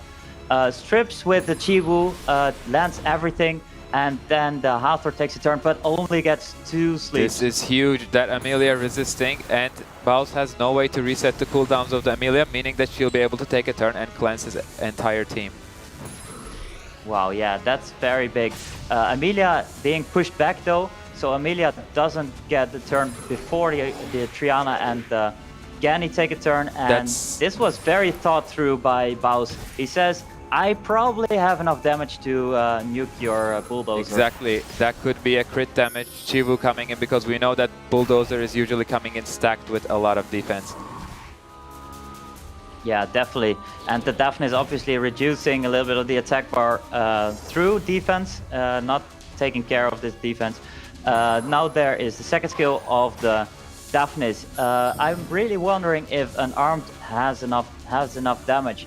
Maybe there is a crit damage Gani over there, maybe crit damage Triana, but it's not looking all that good anymore for him. Exactly. BAUS has the elemental advantage, 3 fire units against 2 wind. These things are not looking great for unarmed, but at least he has done his homework. He's not trying to cleave BAUS, which would probably not result in a very great outcome. He's changing his draft, but it's not working out this game for him. Yeah, definitely have to respect him for preparing the Sion. Gotta give respect for the Bulldozer composition, and let's bear in mind, BAUS is one of the big favorites. So going into a fight against BAUS, preparing for it, knowing that your regular composition is not gonna be good because it's tournament and Cleave is just not that good in tournament. He was in a very tough position from the start, but let's not throw him off the field already, because the guy is prepared, like we've seen Bulldozer Sion. He did some homework, and I'm very curious about the pre-ban phase in the next fight. Exactly, Amelia finally managing to turn into a human form, but it's sadly a tad bit too late. This is pretty much all but over. Unarmed, I think he's taking his time, thinking of his next pre-ban and what can he do to counter these picks coming in from BAUS. Yeah, I would love to see him go off with a blast, with or maybe win it, of course. Let's not take him out before the 2 is on the board for BAUS. Amelia just taking some turns, giving him some more time to prepare for the next fight. There is Hathor sleeping, but Amelia's being woken already by the Daphne. Exactly, it's interesting. BAUS is still taking his time, thinking about his turns. Maybe he wants to let the timer run so that he can also do some thinking, because just because he won this game doesn't mean that he has an easy game 2 coming up. No, definitely, and I think Sion is something that we haven't seen that often yet in regular RTA, and in this morning against Diligent, I'm not sure about the name anymore of his opponent, but he brought the Sion, and that Sion almost nuked down the entire team of Diligent. That was very scary looking Sion, and I think it's a very, very interesting pick on the side of Unarmed, and I really hope we can see something of him in the next fight. Exactly, this Amelia is actually looking very aggressive. She's trying to solo the entire team of BAUS, but sadly it's not looking great for the Amelia. Exactly, and while Unarmed gives up on the first game, he'll be definitely looking to change up his pace for the second one. Yeah, indeed. 1-0 there to BAUS. I mean, talk to me, DGP, about the play style there. Obviously, we're used to seeing something different from an Unarmed. He's not used to playing in that style. There must be a lot of added pressure in this situation, knowing how good BAUS is, and having to change up your usual cleaver style to something completely different, and sometimes it results in that. Yeah, it was really a lot of respect for Unarmed for trying, at least trying very hard, because knowing that your regular picks are going to be quite hardly countered by BAUS. So really gotta respect him for that. And BAUS definitely just, we've seen him play very well this game, showing he can adjust to this new style of play from Unarmed, and also showing how much damage is on all these monsters. And Ulti, very quickly, what does Unarmed do now? What does he change up? I think he has to change up his pre-ban definitely, and maybe looking to secure maybe that Hathor coming in, or the Chiwu, because Chiwu has been a very big problem for him last game. Yeah, definitely was a big problem. First turn now goes to Unarmed. Maybe he wants to steal the Sierra now. Can't pre-ban it obviously now, so maybe he has to pick it. There's also some cleaves and also some nice synchronization with the Sion. So maybe he's gonna pick a Sierra. Exactly, and probably we're gonna be seeing a Draco ban coming in from BAUS here. He's going for the tractor, the bulldozer, sorry. Yeah, the fire tractor. The fire tractor, Indeed, exactly. Going in for the ban on the side of BAUS, so he definitely respects this bulldozer pick on the side of Unarmed. First turn, excuse me, going in to BAUS, and he picks the Hathor. And yes, there we go. We see the Unarmed playstyle. He's saying all gas, no brakes, and he's going in for the 2 attack bar boosters. Definitely, and in his regular seasonal play, we see in the top 5 monsters, they were the same in both seasons, but he is able to adjust very well into these last 3 picks. He has the 2 cleave monsters on the board, and what is going to be the other 3 monsters? Yeah, I am really curious what he's going to see. Diana is a great option against this Lucian cleave because she's usually built with a lot of HP. She can survive the first amputation magic and then take a turn and really put the hurt on Unarmed team. And BAUS is going for a Vigor next. Yeah, Vigor also being good against Unarmed composition. I think they are both on triple HP on the side of BAUS. At least that's how I think I would prepare against the Cleaver. Then there's a Juno and a Perna. Obviously not gonna die from Lucian and Odin very easily. So that's, I think the board on the side of BAUS is very well prepared and very well thought through. But there's still obviously the last pick on the side of Unarmed. Exactly, this last pick has to make it count, but even if it's such an amazing counter pick against BAUS's team, he can just end up banning that one out. Yeah, definitely. So Unarmed's gonna take his time, pick the Raki, which is obviously a good pick here against the Perna, but also just showing the attack lead and doing a lot of damage with the 3rd skill. I think the ban on the side of BAUS will be on Raki, and the ban on the side of Unarmed is something like... What do you think? I think it's going to be a Juno ban coming in from Unarmed and a Raki ban coming in from BAUS. Let's see if they agree with us. It's a Bastet and a Juno ban. Okay, I got at least half of that right. We're going to be having an attack lead coming in from Raki. The random buff that the Draco is going to be giving his allies is going to matter a lot. If that Lucian gets the attack buff, he has 1 out of 3 chances. This might be like quite a big deal. Oh, definitely. Draco taking first turn and giving the attack buff to Lucian. Let's see how much this is gonna hit. Let's see. It's 13k per card, deleting the Hathor. That is artifact and a lot of speed on this Lucian. Wow. Exactly, and this Odin can take out either the Diana or the Vigor. He's choosing to go for the Vigor. Vigor is out. Suddenly it's 4 against 2, and Raki will be able to take out the Perna. This is a fast game coming in from the Cleave Master himself. This is crazy. This is really crazy against BAUS, and I am so hyped about this Cleave, man. We've seen it. There is RNG in there. Is Lucian gonna get this attack buff? And he got it, and it is an insanely ruined Lucian. Exactly. There was so much damage being speed tuned to this Draco. Respect. Wow, that's crazy. You definitely see the impact of artifacts, but this Diana is saying, I'm not done fighting. She's taking her 3rd turn right now. She might be able to take down the Lucian. She does take down the Lucian. She has to take so many more turns to be able to solo this match. But it is a Diana. No, it's not the Diana that we see on Reddit sometimes. This Diana takes a lot of turns, but it is going down this turn. Exactly, and I think BAUS is slowly regretting that ban on the Bulldozer instead of a Draco. Wow, wow. Ulti, I mean, that Lucian was insane. insane from Unarmed there. It was crazy, yeah. It's always so hype when you see Cleaves in tournaments, and we saw why.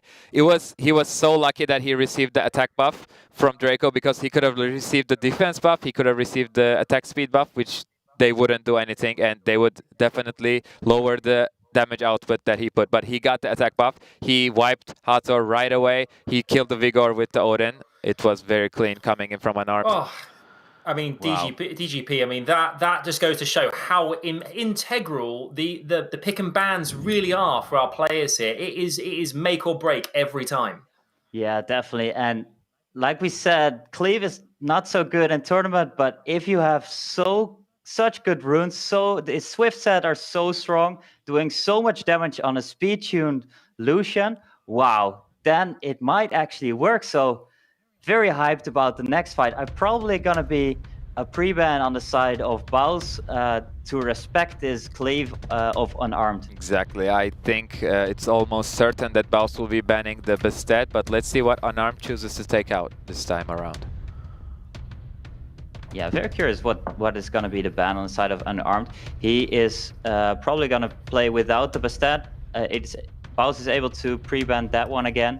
Maybe he goes for a different style of Draco Cleave, maybe a Megan, but maybe he's gonna change up his game and play a little bit more meta-related with Kenny Hathor. So he pre-bans the Hathor, and indeed it is a Bastet pre-ban on the side of BAUS. Yeah, we won't be seeing Desert Queens this game unless someone chooses to go for the Sekhmet or the LD ones. Yeah, definitely. So first pick goes to Unarmed. Is it gonna be Cleave related? Is it gonna be a Ganny again? I am very curious. He definitely takes his time, probably looking at his notes that he made in advance, the preparations that he did, what happens if this doesn't work out in the first game. I'm gonna pick a Bulldozer. Exactly, we see the Bulldozer once again. Unarmed is definitely playing for the audience. He doesn't slow down. Let's see what BAUS will respond with. He is hovering over the Vanessa speed lead and the Ganny, both great options, and as the Hathor is banned, he doesn't have to think about that. He's hovering over the Okeanos as well, but chooses to go with the Ganny. I would not be surprised to see BAUS's Ganny ruined on Swift against Unarmed, because we know that Unarmed is coming in with a lot of Swift runes, and BAUS needs a way to respond to that. Definitely, that's a good point right there. With a 33% speed lead, also going for first turn. Chiwu showing there, and the regular Bulldozer Cleave with the Olivia and the Immensity. Yeah. It's looking strong. We've seen quite some G3 players bringing the Bulldozer. I'm very curious what the last two picks are gonna be like, because there's sometimes some swapping around with the monsters in the last two picks. Exactly, but BAUS is definitely expecting the Odin coming in. It fits perfectly into this team, and BAUS is going for 3 fire units, saying, I dare you to pick Odin. And Unarmed is choosing, he's gonna be going for possibly a Leica, and what will be his last pick? Yeah, what will be his last pick? There's a lot of fire on the side of BAUS, so maybe something like a Chow, maybe? Something like maybe Xian, a Vertihill. So that's probably Swift Vertihill, but it's gonna be very hard to outspeed BAUS's composition with 2 speed leads against 0 speed leads on the side of Unarmed. BAUS finishing it off with the Vigor, which is obviously kind of a counter against Leica, but then again, Leica also doesn't care about the anti-crit. Yeah, exactly. But things are looking not amazing for Unarmed right now, because he's gonna have to let a speed lead through, and he doesn't have a speed lead of his own. So will he be able to, is he armed with that good of a Swift set to be able to outspeed a 24% speed lead Daphnis? We're gonna have to see. I think there's gonna be a Daphnis pre-ban on the side of BAUS. No, there's gonna be a Vigor pre-ban, and then also the Leica pre-ban. Seeing the previous fight, obviously by Knight, Leica doing so much work, and then respecting that and banning that one on the side of Unarmed. So we have the final fight. We've seen big players going out in the prelims. This is match point. Is this the fight showing BAUS to the losers bracket? We'll see it. So Chiwu gets first turn. does second skill, knowing that the Gani is going to follow up with the third skill. This immensity is reset and then resisted on the side of Bulldozer. Exactly, that's a huge resist, meaning that the Bulldozer most likely will be able to land a third skill and get that Vanessa out of this game, most likely. Yeah, but the will set is gone. The immunity is gone on Bulldozer, so there's an defense debuff on the side of it. I am very curious how hard this one is going to hit. Exactly, that defense break is crucial. It's going to significantly lower the damage output coming in from this Bulldozer, but he still he almost kills the Vanessa. Almost. Just not quite. That was very close, and the Mista is almost going to take a turn.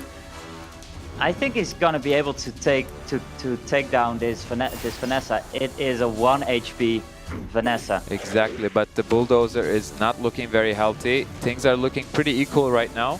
Gani will be able to reset will he go for the Daphnis or the Chiwu? What do you think?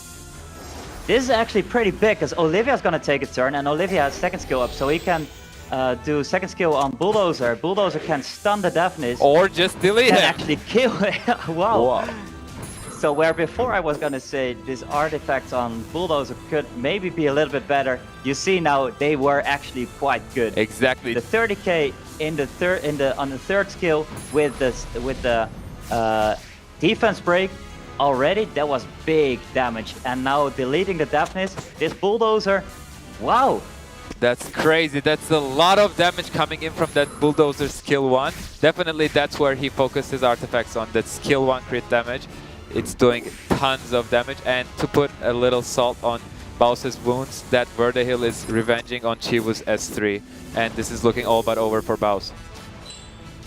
Wow, this is Unarmed, the player for the crowd, showing the cleaves, showing how it's done against BAUS's insane runes, against BAUS's insane compositions, against BAUS's... Well, we've seen it in tournaments so far. He is really, really strong. Exactly. And Unarmed showing, you might be strong, but my cleaves, my first song compositions, you gotta respect it.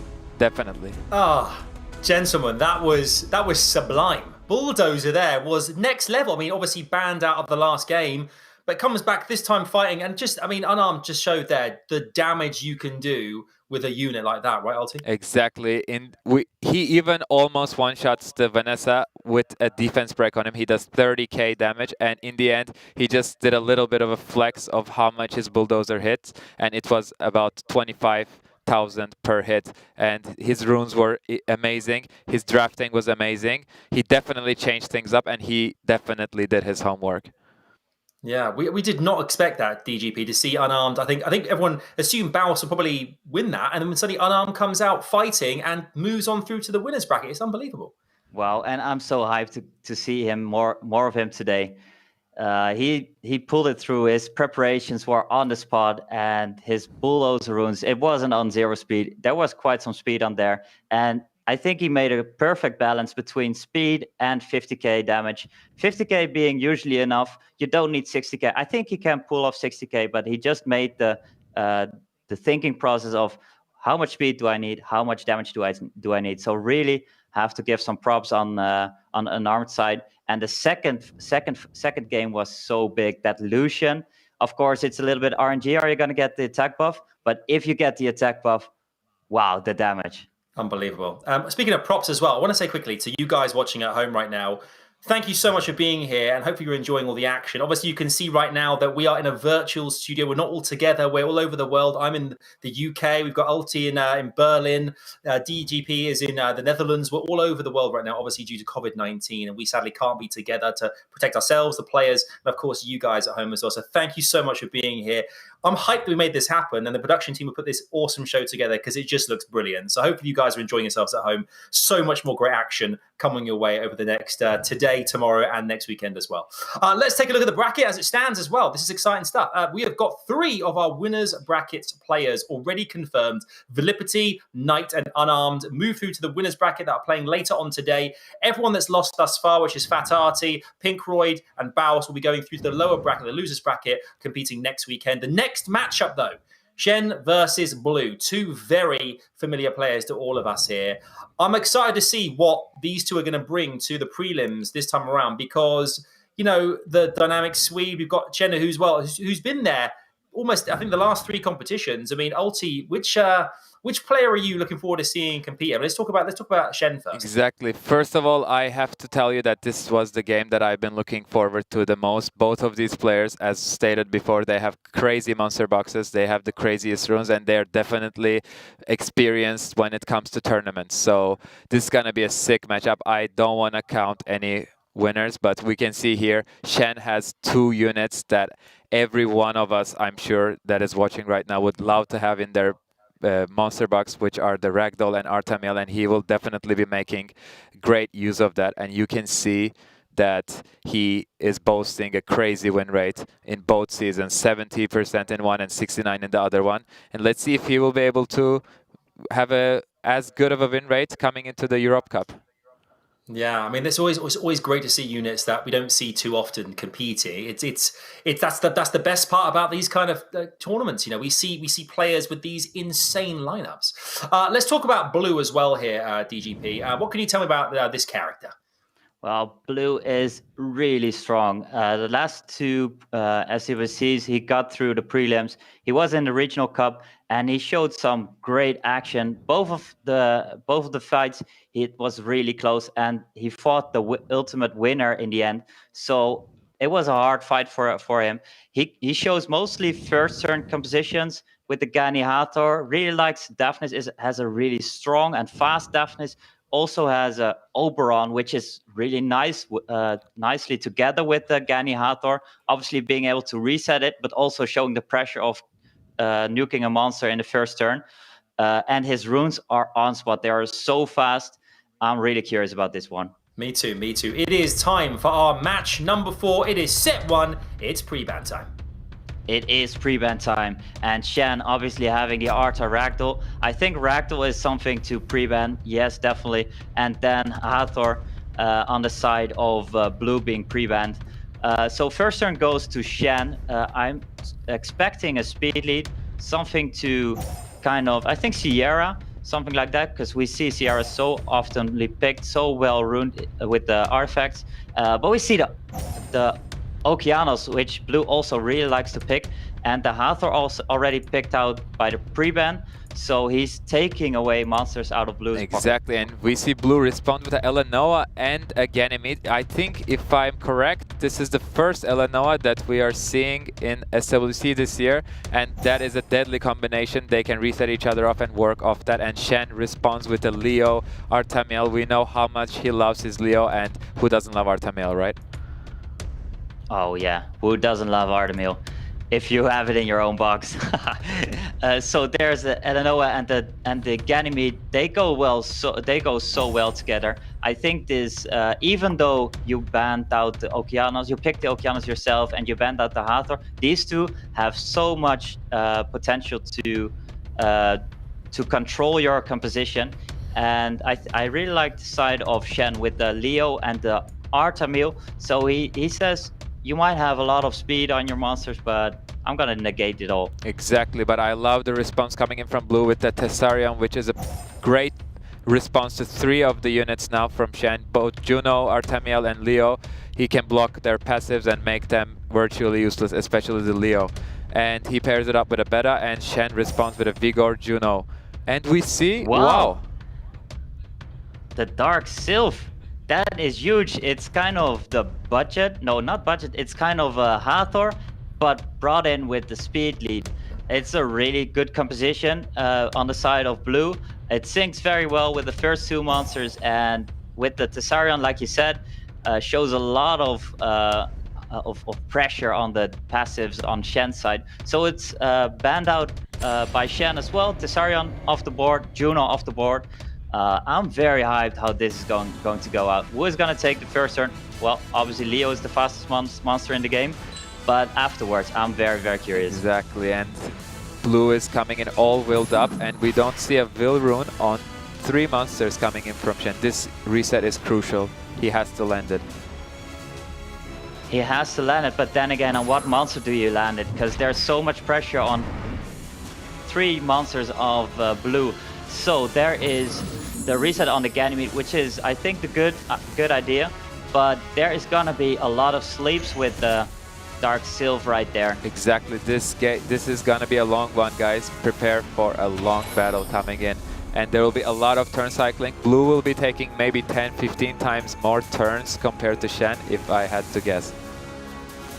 Yeah, definitely. But the speed buff, it's really nice on the side of Shen.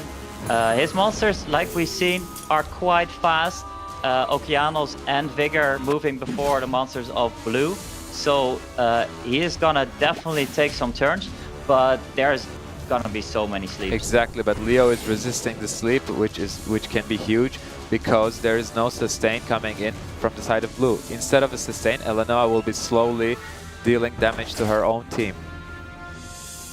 Yeah, there is indeed not a lot of sustain, but Dark Mermaid does definitely have some sustain.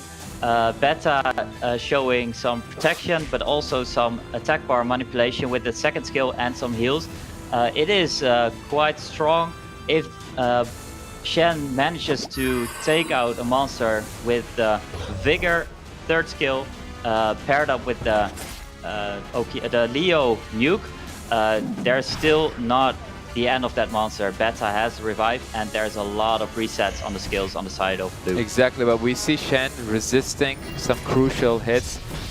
He is resisting, the Vigor is resisting the attack bar decrease coming in from the Dark Sylph, but we see Okeanos having full reign, and he gets a quad man stun, which means an extra turn on him. Things are not looking that great for blue right now. Yeah, these resists are huge. The resists on the side of Shen make sure that the monsters can actually still take quite some turns, and there is the protection again on the Beta. So there was some turns on the side of Shen, but then again, we're in here for a long game. Yeah, and do you know which unit from Shen's side loves a long game? Oh man, this one. The Artemil. Exactly. That Artemil is slowly getting stronger and stronger, and he's already dishing out some crazy damage. Yeah. Wow. This is not I wouldn't want to be in blue spot right now. Yeah, so you get a lot of turns on the side of blue, but like you said, monsters on the side of Shen, they go very well into late game. Both the Artemil, but also Leo and also Vigor, they go so well into late game. Vigor with a lot of scaling on attack, with the speed buff and just being able to nuke something down quite quickly. And there's the end of the Dark Sylph, but it's still Beta that is able to revive it. Exactly, but then when you revive a unit, that S2 goes on a huge cooldown, so you have to really time it well. And then we see a revenge stun coming in from Artemil. Yeah, this Artemil is slowly becoming a monster and is gonna be a huge problem for blue. Yeah, the power of Artemil with this awesome skin. I love this monster. And indeed, it dishes out so much damage. Paired up with the spare stuns, it is huge. So there's a reset on the Okeanos. Vigor still going strong. And the longer it goes, the stronger it goes. And there's the second monster going off on the side of blue. Exactly, and Beta won't be able to revive both of those units. And I think blue knows that it's all but over. He's just taking his time, thinking about the upcoming game, thinking about what he could do better. Maybe there's a reason why Hathor is meta and the Dark Sylph isn't, and maybe he has to rethink his thoughts. Yeah, definitely. I really like the side of Shen, showing a lot of pressure on the first turn if you ban out the Leo, but then also if you don't ban out the Leo, the monsters just take so many turns, and I think there's a couple of monsters stacked with some resistance. Otherwise, he got a bit lucky, but the composition was also just on point. Yeah, this could be a triple tolerance Vigor for all I know. Yeah, who knows? It actually worked out really well. So blue with the 3 red stars not taking the first round. We figured that it may have the duration of the Lord of the Rings trilogy, and we weren't disappointed. It was an epic battle. It was a long game, but really played to Shen's strengths there, Ulti. Exactly, and we're seeing a pretty typical Shen draft coming in here, and Blue was just not ready for it. Maybe he wasn't ready for the Hathor ban coming in from Shen, but I definitely want to see more explosive stuff. I want to see more damage coming in from Blue. What's the purpose of a beta if you are not gonna have units that you want to keep alive and dish out some damage? Because beta, you usually choose it to go for the late game, and I did not like Blue's draft at all. No, I mean, DGP, what's Blue going to do now, do you think, differently? How can he switch things up? I think he made a preparation against Ractal. He probably did, because he pre-banded in the first fight, and with Ractal being on the board, it's definitely going to be a different game. Hathor is also got to be on the board, showing a lot of pressure. So I'm very, very curious. I think it's going to be a different game, and I think we're going to see Okeanos on the side of Blue as well this time, which is also some of his key monsters, one of his key monsters. So yeah, I'm really curious. Yeah, and I'd like to see an Artamiel ban coming in from Blue. Yeah, as we were expecting, and an Oberon ban coming in from Shen. Even though Blue did not go for the Light Fairy King in the first game, Shen knows that Blue has that unit under his belt, and maybe he's a little afraid of that. Yeah, it's obviously going very well with Hathor. With the second skill, it's basically Gani Hathor, but then with a little bit more pressure, a little bit less control of the third skill of Gani, but a lot of control going in with turn skill 2 of the Oberon. So that's a nice ban on the side of Shen, I think. Then there is going to be Okeanos and Gani taking away these monsters of Blue. Shen did his homework really well, I think. For sure, and you don't want to let anyone have that Gani Hathor combination. We've seen it already once today, and Blue is going for a similar draft, but this time the real Hathor instead of the Dark Hathor. Yeah, exactly. So the Juno going in again, it was banned last game by Blue, so he knows he doesn't want to see this Juno. Juno obviously doing a lot of damage with the artifacts on skill 1, and also giving some pressure on the third skill of the beta. Together with the Vigor, I like the draft of Shen. Let's see what Blue brings, because he needs some more aggressive style. He has the Hathor, and he needs some more damage. Exactly, and we're not seeing Shen drafting his Ragdoll, which is pretty interesting because we all know how strong of a unit it is to pretty much any sort of team composition. Blue is taking in this time, he's taking my advice and going a little bit on the aggressive, and not having Gani, the Eleanor will do way less work, but she can still pair up well with these units, and he's rounding the draft off with the Dark Hathor. Dark Hathor coming in again. There is a lot of sleeps on the side of Blue. So what do you need to counter those sleeps? I think maybe immunity. There's not a lot of strips on the side of Blue. Immunity or Ractal could be a pre-ban, a force ban on the side of Shen. So it is the Mayha one. Obviously going in a little bit stronger against the double sleep composition than against the Gani Hathor composition, because there's a little bit less attack bar reduction. So the Barbara gets banned out, and I'm not sure if Blue has enough damage. This is almost a copy of the previous game. Exactly, that Mayhoang is going to be very scary, especially with that Barbara getting banned. That Barbara was Blue's only way of directly dealing with that Mayhoang. I can see a Fire Monkey solo already. Yeah, it's gonna be a long game again, and it might be a Mayhoang that is very premium. So there's a resist on the side of Eleanor. Hathor taking a turn. Hathor probably going for the sleep on Vigor, yes, and she lands it. Then there's some protection on the side of Beta, some attack bar manipulation by the Eleanor, giving it back to herself.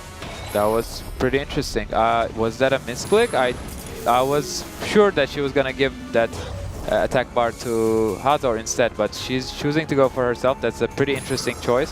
And we see Gani still magicking on the Eleanor, and he's like, yeah, you made a mistake with the S3, I'm not gonna let you even try it once again. And Hathor is now having free reign on the enemy team. She's gonna be able to sleep everyone except that Fire Monkey. Yeah, I actually quite like his idea behind giving herself another turn, because she is obviously packed with armor break in her kit, and there was the Dark Hathor also being able to sleep everyone. So I don't think he had to give another turn to Hathor, but I think it's ideal. You know, I don't have that much damage in my composition, but I definitely need my armor break. Exactly, and actually Blue is doing some pretty solid damage on this Fire Monkey. He has to really get rid of him because that Fire Sylphid is looking like a very juicy target for the Fire Monkey with the defense break on him. Yeah, definitely. So there is not going to be skill 2 by Elenoa, but there is going to be a skill 2 on the Dark Hathor with the attack bar Steel.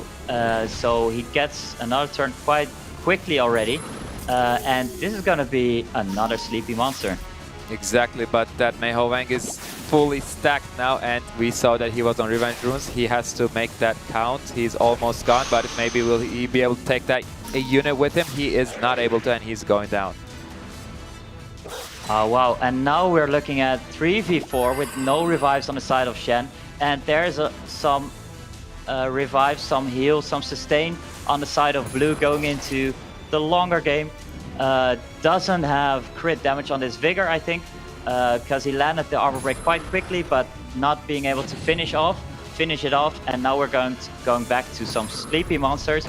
And let's see who Blue is going to go for as the next target. Exactly, I think that would be Gany, because Gany, when your other two teammates are sleeping, is not super useful. He needs he is working off his other teammates. He is not a very strong unit on his own, especially when his S3 is on cooldown. That's a very good point right there. Going for the Ganymede. If this Ganymede is down, it would be all down to Vigor being able to proc enough to dish out enough damage. But we've seen this Vigor not doing that much damage. I am very much looking forward to seeing Blue and Shen in the next draft, because it's quite similar, and this time I think Blue got the short end of the stick. Exactly, and Ganymede, yeah, Shen is choosing to pick the Ganymede off of Blue, but Blue is saying I have the luxury version of Ganymede with Elenoa, which is doing a pretty similar job as a Ganymede, powering up those Hathor S3s, lowering her cooldown, and making it a piece of cake for Blue in this match. Yeah, it looks like a piece of cake, definitely. There's so much control with the double Hathor into Elenoa composition, but there was also not a lot of resist this time, not a lot of big resists, needly to say. He's seen that the attack bar of Beta is going first, going before Okeanos, so he is able to give himself some protection before this Okeanos is able to do some interesting skills. His third skill was up, but there's a lot of protection. So this is a 1-1, and we're going into third game. We certainly are. I mean, I think it's fair to say that Blue there mastered the art of sleep. I mean, it was perfect. It did anything but send us to sleep at home, though, because it was electric to see how he utilized it so well. It's great to see Blue come back there, different tactical style, and ultimately he's brought it back to 1-1. Exactly. I liked also the pun that you just made there, and thank you. Yeah, I'm gonna take my time to appreciate a nice pun. And we saw Shen taking away two of Blue's favorite units, Gany and Okeanos, but Blue, once again, he's saying I don't need Gany when I have a light Polar Queen who is pretty much doing a similar job, plus giving a attack bar to Hathor. And once he took out the Meiho Wang, it was just like solitaire, as our US casters say. It was just it looked like a one-player game, you know, a single-player game out of Blue coming in once the Meiho Wang was down. Absolutely. I mean, we now go into the third and final set of this match. Whoever wins this one goes through to the winner's bracket to compete this afternoon. The other go to the loser bracket next weekend. Everything is on this set. It's massive. Chaps, pre-bans, let's go. Yeah, so the pre-bans going off again. And this is two veteran players. They know how to play the third round where it actually matters a lot. So there's a Ragdoll and a Hathor. I think we've seen this before. So there's not going to be the Hathor on the side of Blue. He has the Dark Hathor with the speed lead, so that's going to probably be shown again this game. Or is he going with a different draft with his Oberon being available? We see Shen is very favoring that Okeanos. He's been taking it, snagging it right away, the first chance that he gets. And we see a very similar draft coming in from both players as the first match of the series. All right, but there's Blue stealing the Vigor and going with the Beta. I really love the Vigor in his composition here, with some more pressure than in the first round, and then also pairing it up with the protection of the Beta. Beta probably really fast, being able to either give himself some protection or being able to give the turn to Ganymede, or maybe what is gonna bring last. Dark Hathor? Who knows? Exactly. Blue is realizing that in the first game he was heavily lacking damage, and this time he's picking 2 Bruiser, that is Vigor and Tessarion. Tessarion is a great pick against those 4 passive monsters, that is Diana, Juno, Leo, and Artamiel. And will we see another Juno ban? Will we see a Tessarion ban coming in from CHENE? Yeah, it's a Leo and a Tessarion ban. That's pretty interesting. Blue is saying, I've had enough of you blocking the speed of my runes. I'm gonna show you what I'm made of. I'm gonna show you how fast my runes are, and you're not gonna be able to take many turns. Yes, so this is the first game we've seen today without a speed lead. This is gonna be really nice to show who has the fastest monsters. Obviously Ganymede awakens into speed, Vigor awakens into speed, but I'm very curious who brings the fastest set to this table. There's obviously gonna be a lot of protection on the side of Blue with the Beta, and then also a lot of turn control with the Elenoa and the Ganymede. They work together so well, so I'm very curious what that's gonna bring. And this Diana is gonna be obviously the first target because of her passive. Exactly, and we see the Beta trying to land the S1 strip on the Diana, but she is not getting it. And we see a strip coming in, a cooldown reset coming in on the Juno. He may want to use this S2 when the Juno's skill 2 is off cooldown. Yeah, so he's now safe to do that. And Diana goes in, anti-crit. How often is she able to crit? I've seen a lot of strips, a lot of crits. So good job on this Diana, going back to unicorn form and not taking another turn, but she doesn't have to yet. She doesn't dish out that much damage, but it is enough. And we see a quad stun coming in from Okeanos. Wow, I think it was so huge that this Okeanos was faster than this Beta. We saw it in the first round resetting the Ganymede, but then especially in the second round of turns, we see this Okeanos moving before the Beta.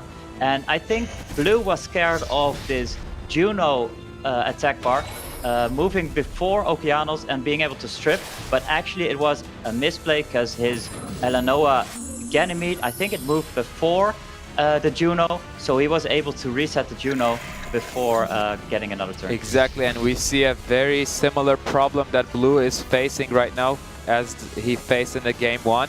The game is going long, and CHENE is bringing 2 units that scale extremely well into the late game, that are Artamiel and Diana. Yeah, and this game is different because Vigor is on the side of Blue, and I'm very curious how much damage this Vigor is gonna dish out. Obviously, in the first round of turns, he went for the second skill, making himself able to cycle more. But I'm very curious how much it's gonna go, what he's gonna go for now. Okeanos is able to return it, and Juno is going to be able to get the turn back with her passive. It doesn't work that well, but he goes for the Juno, and is he going to be able to finish off this Juno? I don't think so. There's a heal coming in from Artamiel, but that was a huge damage coming in on the Juno, meaning that once the HPs go down and the attack goes up, that Juno might be one-shotted by this Vigor. Yeah, definitely. This Vigor does deal a lot of damage and is going to be a very, very annoying monster going into late for CHENE to deal with. So we see some resets, we see some turn cycling. Everything is looking very healthy. Like we was stated before, this is going to be a long game. Exactly, and that Juno landing 3 crits through anti-crit. She's saying, I don't care about the anti-crit that you have, and she's going to be able to strip and put the dots down now. once the Vigor moves. Yeah, she's gonna be able to go for the S2. Will she choose to do so? Exactly. She's landing a Despair stun on the Vigor. That's huge. Things are looking very good for Shen right now. Wow, and then these moments are crucial. When you go into late game, the RNG factor, it goes up. With the Juno stunning all the monsters that were not stunned yet, and you see there's so much damage that he can dish out now because there was no beta that was able to give a little bit of protection. There was no turn cycling with the Ganymede and the Eleanoa, and suddenly it all looks very, very bad for Blue. Exactly. This is looking to be the last game that Blue will be playing today. He has to rethink his strategy through. He has to maybe work a bit about how he can play when he doesn't have that Hathor, because we've seen him struggle both games where Hathor was banned. Yeah, definitely. And this game, it was a very, very intense fight because there was so much going around, so much moments where RNG was in factor. And I think Blue was had a little bit less of a composition because he was not really able to deal with this Diana passive, so he had to focus the Diana, but then he didn't have enough damage to go across the board. So I really like the composition of Shen, and he made it happen again. Exactly. Absolutely incredible stuff. It's great. I mean, seeing veterans battle it out as they have done there, and you can see that. I mean, that's the great thing about today in general here. You know, at the preliminaries, we've seen short play, long play, passive aggressive play styles, and just seeing them going, you know, head to head, and suddenly Shen.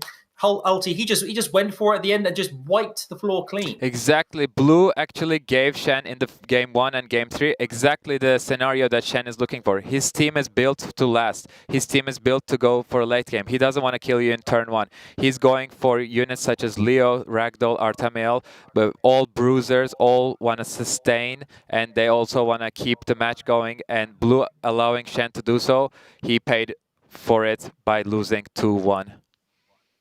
It's great as well, DGP, for new players, I guess, Summoners War as well, who kind of see these different play styles and see that, you know, sometimes it does work in your favor to make games last longer, because that, you know, the RNG, as we saw there, can have such a huge effect, such a huge impact on the game towards the end. Yeah, exactly. Like you stated, there's a lot of playstyles that we already saw today, and Shen has obviously Ragdoll and Artamiel. They enable this turn 2 composition very well. And we've seen them being so powerful in this, Artamiel being so powerful in the first and the third fight. So he made use of that very, very well. And Blue obviously also having some very unique monsters, but they just didn't get the spotlight that he wanted to have them to have. Yeah, exactly. And I mean, for you guys watching at home as well, I hope you've enjoyed these first 4 matches of the day, but there's plenty more coming up because we have the winners matches coming up later on today. I mean, once again, you may see right now that we're in a virtual studio. We're not together right now in person due to COVID-19, but so brilliant that all this action's happening, you know, online right now, and we can get all these matches, these prelims happening, you know, wherever we are in the world, myself, Ulti, and DGP. It's great to bring you this action. We're loving it. Okay, here's the bracket for today as well. Here's how things currently stand after our first 4 matches. VIILIPYTTY versus Knight.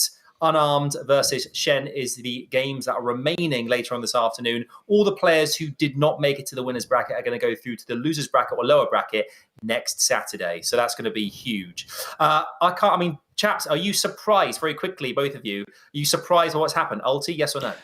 I'm a little surprised. Like, the biggest upset, I think, was BAUS against Unarmed, but I'm applauding Unarmed right now. He came in prepared, and right now he's the one that I'm looking at, and it makes me even more excited to see Unarmed facing off Shen.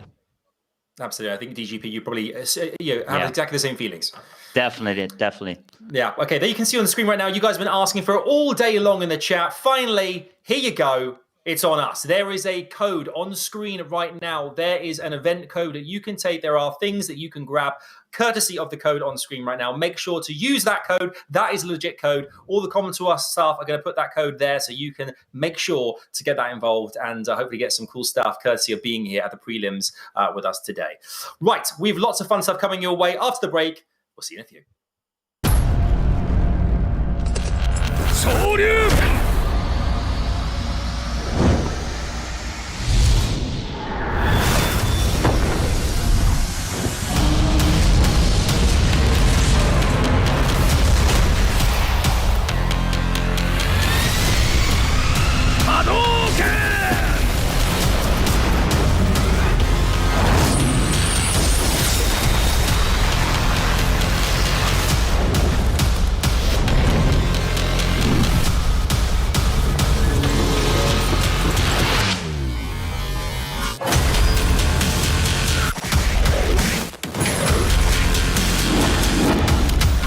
Summoner's War. 昇竜拳 「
Street fighters have entered Summoner's War.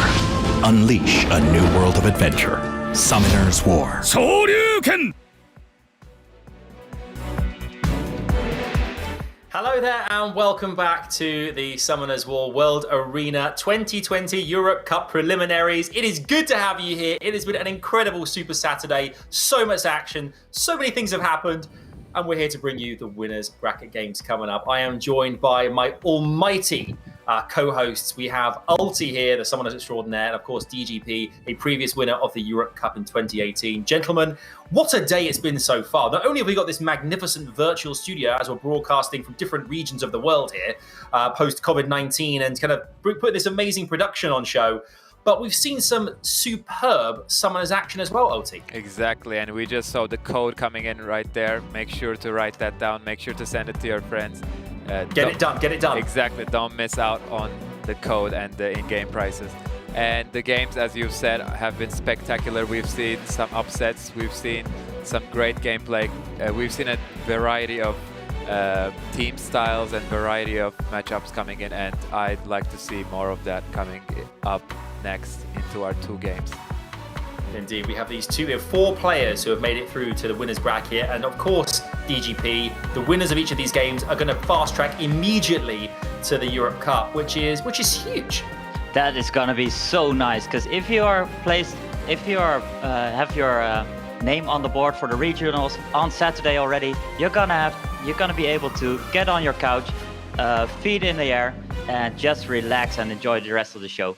Absolutely, you can watch other competitors like duke it out, or you can just chill and enjoy every single second of basking in glory. I love that. That's what it's all about, really.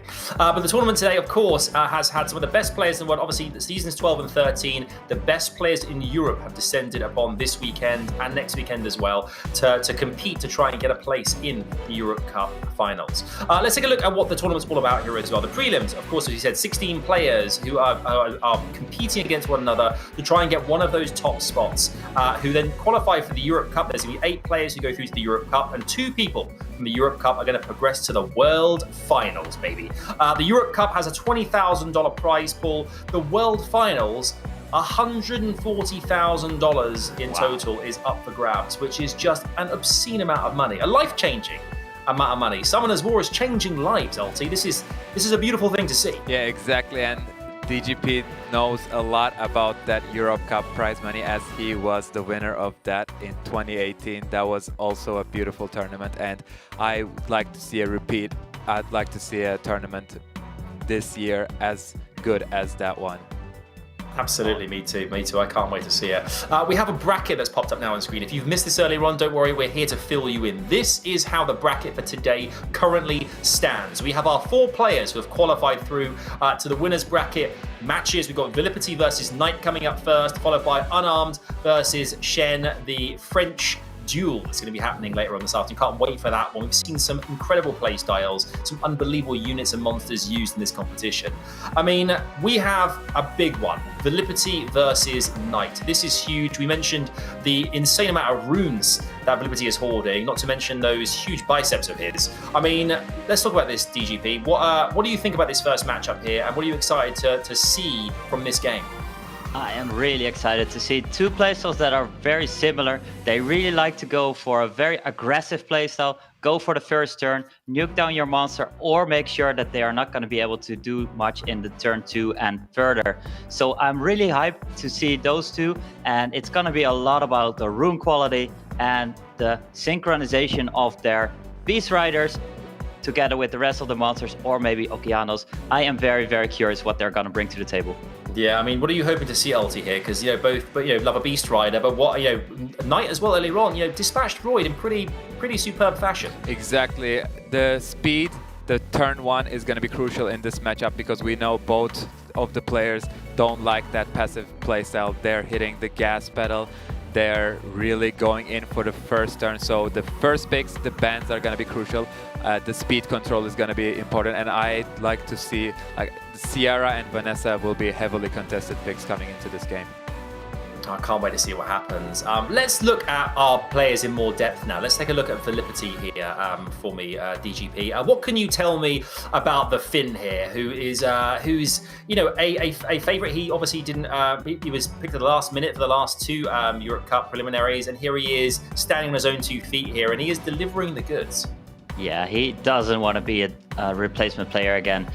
He is gonna be showing a lot of Sierra Okeanuses, I think, and then for sure also some Beast Riders.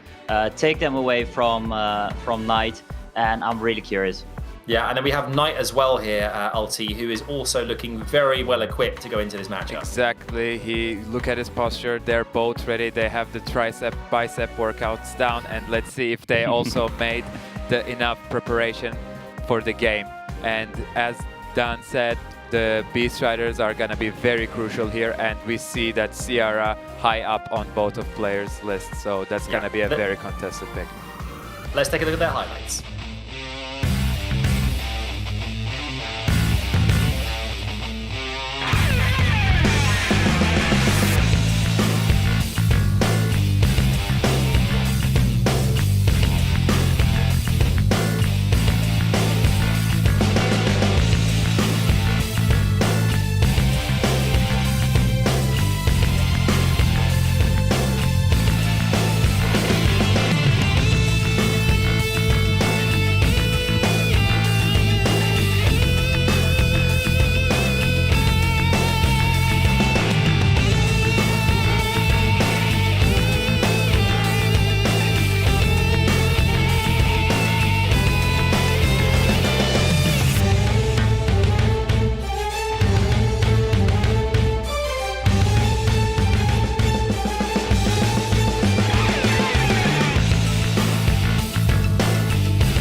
Boy, oh boy, you love to see it. 2 brilliant players who are going to be going head-to-head in a matchup that really does mean something, because this automatically qualifies you for the Europe Cup, playoffs later down the line, which is very, very exciting. Guys, it's time to do this thing. It's pick and ban time.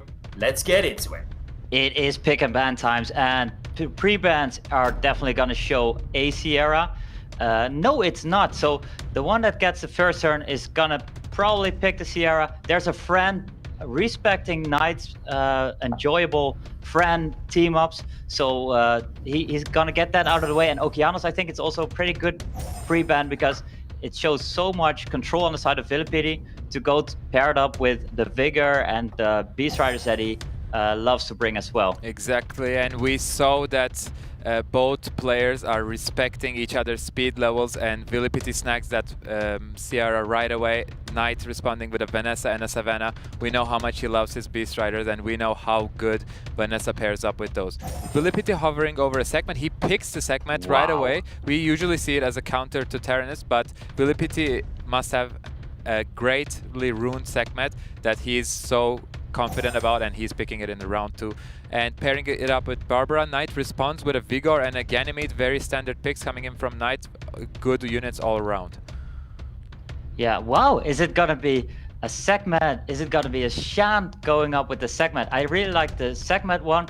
You take away my Okeanos, but I still have another one that can reset your turn 1. And I'm gonna pair my Shant with a Belanus. Where is your protection? Where's your immunity? It doesn't show in your first 4 monsters. So Belanus, I might just, slow cleave you. Absolutely crazy picks coming in from VIILIPYTTY. That Shan and that Belanus, he definitely is packing a lot of damage in this fight. Let's see what Knight chooses to respond that with. And is he going with, he's going with the Dark Unicorn. Wow. He has a lot of experience on that unit, as DGP let us know. He has been streaming, he's been picking it almost every game. Let's see what the bans are going to be. Are we going to see a ban on both speed leads? No, actually Belenus is getting banned from Vili's side, and the Vigor response coming in from Knight's side.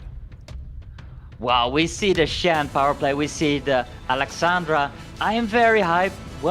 Which one monster is the not most broken LDNet 5? Not picked that often, but perfect for this situation, because I think both of them really go well with the rest of the composition. I'm very curious if VIILIPYTTY is able to nuke down this Alexandra, make sure that he does enough damage, reset on the Alexandra, because if Alexandra gets a turn, you are in a lot of trouble. Yes, and also Vili is losing the first turn, but that was to be expected because he had the lower speed leader. But now his Barbara is going on. He's going to be pushing up the attack power of his whole team. That's a violent Barbara. Once again, Vili showing the strength of his violent runes and a lot of damage coming onto the Alexandra. Yeah, so what we're seeing here is some pressure on the side of Knight for the first turn, but then Shan says, you have the first turn, I have a very, very deadly second turn, because my Barbara is gonna be doing armor break, and Shan is gonna is gonna do stuns on your entire team, and then with the reset on the Vanessa, this is a dead Alexandra. Yeah, that's a huge nuke coming in from Shan, and the quadman stun before that, and this Barbara is proccing every turn and dealing a lot of damage and taking out that Vanessa. She doesn't need a second crit. That's a dead Vanessa, and that's not a third violent proc. That's just a very fast Barbara paired up with her second skill, taking a third turn in a row. Wow, this went over really quickly. So Knight without the friend, you see he doesn't have the protection that the friend usually brings, and I think that VIILIPYTTY prepared very well. You're not gonna have this friend, I'm gonna pre-ban it, and I'm gonna take care of your monsters with my Shan. That Shan was doing a lot of work. I think we can say this was a really great performance coming in from VIILIPYTTY, and he is choosing to ban that very favored immunity unit, Fran, and Shan was running rampant against a non-immunity team coming in from Knight. That was a fast one. My oh my. I mean, we saw before the break, we saw Blue and Shen going head to head in this kind of long battle. VIILIPYTTY, the devastating effect that his deck has on his opponents is just something else, DGP. Wow, that was something else. This was the power of VIILIPYTTY. He has his experience in the prelims, VIILIPYTTY, I can't say in the regionals, but he has his experience in the prelims, and he definitely showed that off. With a lot of really good picks, synchronization very on the spot. Segment, of course, is quite a gamble if you're gonna hit your third skill, but if she hits it, and she hits it this time against the Vanessa, it is so strong. So I'm very, very hyped to see this next game. I hope that Knight is able to adjust. Obviously, he's gonna be able to pick his friend this time. I'm so hyped. We could see our very first fast-tracked winner goes through to the Europe Cup regionals in this next match if VIILIPYTTY can take the next set. Guys, it's pre-ban time. All right, it is pre-ban time, and indeed Fran was pre-banned last round, and the first pick is going on Knight's side. So I think Knight will pre-ban the Sierra this time around. No, he doesn't. He says this Barbara is put me into so much headaches. I'm gonna pre-ban it. And then there's the Ileana pre-ban on the side of VIILIPYTTY. He says you can have your friend, but you can't have another monster with a lot of protection. So Ileana is being pre-banned. Knight says, okay, I picked the Sierra now. You're not gonna get the Sierra. I'm not gonna pre-ban it, but I'm gonna pick it. Is this gonna be a friend on the side of VIILIPYTTY?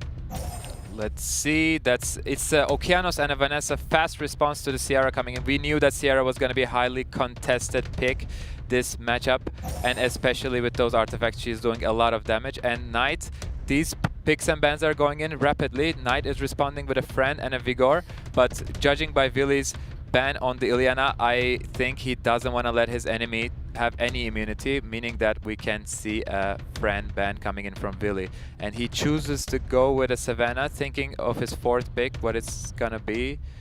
What do you think it's gonna be, DGP? Yeah, I think the Chiwu is gonna be saved for last. So if Knight doesn't give another immunity, he's probably gonna ban the Fran and go for something that's not a Chiwu.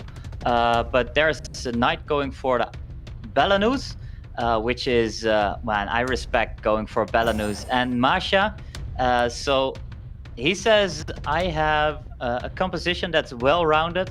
I have one immunity buffer, and if you ban out my Fran, I am going to have a very, very deadly second turn.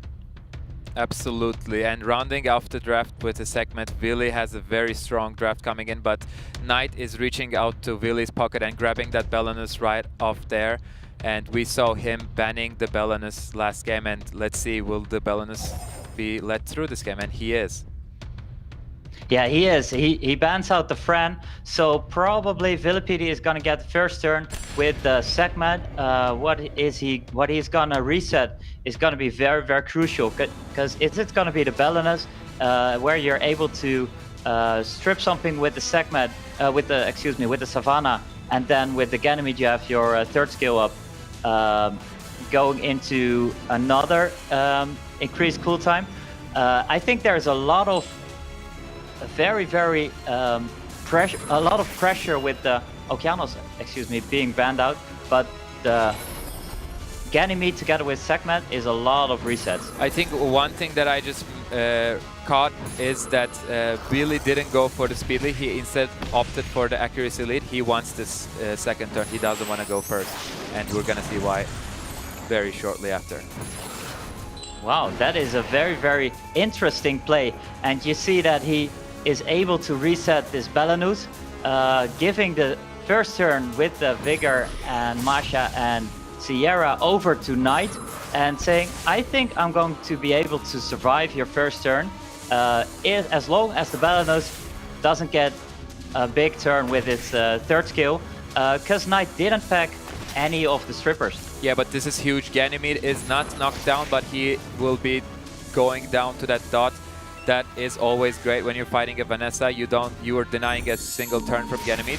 We can see a Curse of Beautiful. She's landing 3 men. Oh, that's a huge proc. Will Savannah be able to take down the Sierra, or will he chose to go for the Vigor? That is a huge proc. He is not able to kill the Vigor, but dropping it very low, and this Vanessa probably, yeah, that's a Vigor that is not going to survive this damage over time. Absolutely. Now there's a Belanus who is able to do the second skill, not go into the Druid form. There is, the segment is on Violent, so she gets another turn, she gets the cooltime off on Sierra, and she can just land the attack break. Yeah, but he has to be careful with that Belanus, because slowly he's taking turns and he's gonna be cycling back into his third skill, which we all know is deadly. Oh, definitely. And there is Ganymede going down. This Masha is looking very scary. With the extra turns that the Masha is getting, it's going to be very deadly. And there is the Belanus being able to use this third skill now. He cycled enough. It's enough. There's enough speed on his monsters. And this Masha and Belanus, they are very, very strong. Indeed, and I'm not sure if Segment has what it takes to take this victory. We will have to see a lot of violent procs coming in from VIILIPYTTY's side, but Masha, as you said, is looking crazier and crazier every time she takes a turn. Yeah, and I think it's very strong, very important to notice that this segment is not an Okeanos. If it were to be an Okeanos, then probably this was a different game, with the second skill doing much more, second turn being much more impact on the side of Okeanos, being able to stun everything instead of putting some glancing debuffs on the opponent that actually didn't have that much effect. So it's very much a thing for Okeanos being pre-banned. Knight did a really good job there. Indeed. I mean, this is the first game, or first set that VIILIPYTTY has dropped today, which is, well, must give Knight a lot of confidence. In the first round match against PINKROID as well, he came back from 1-0 down to take it 2-1. So both players confident, but maybe, just maybe we might see a chink in VIILIPYTTY's armor there, LT. I totally agree with you, and we saw how strong that Belanus is, and we saw Knight knows how strong of a unit that is. He definitely likes choosing that unit, and he knew to ban that off from VIILIPYTTY's team.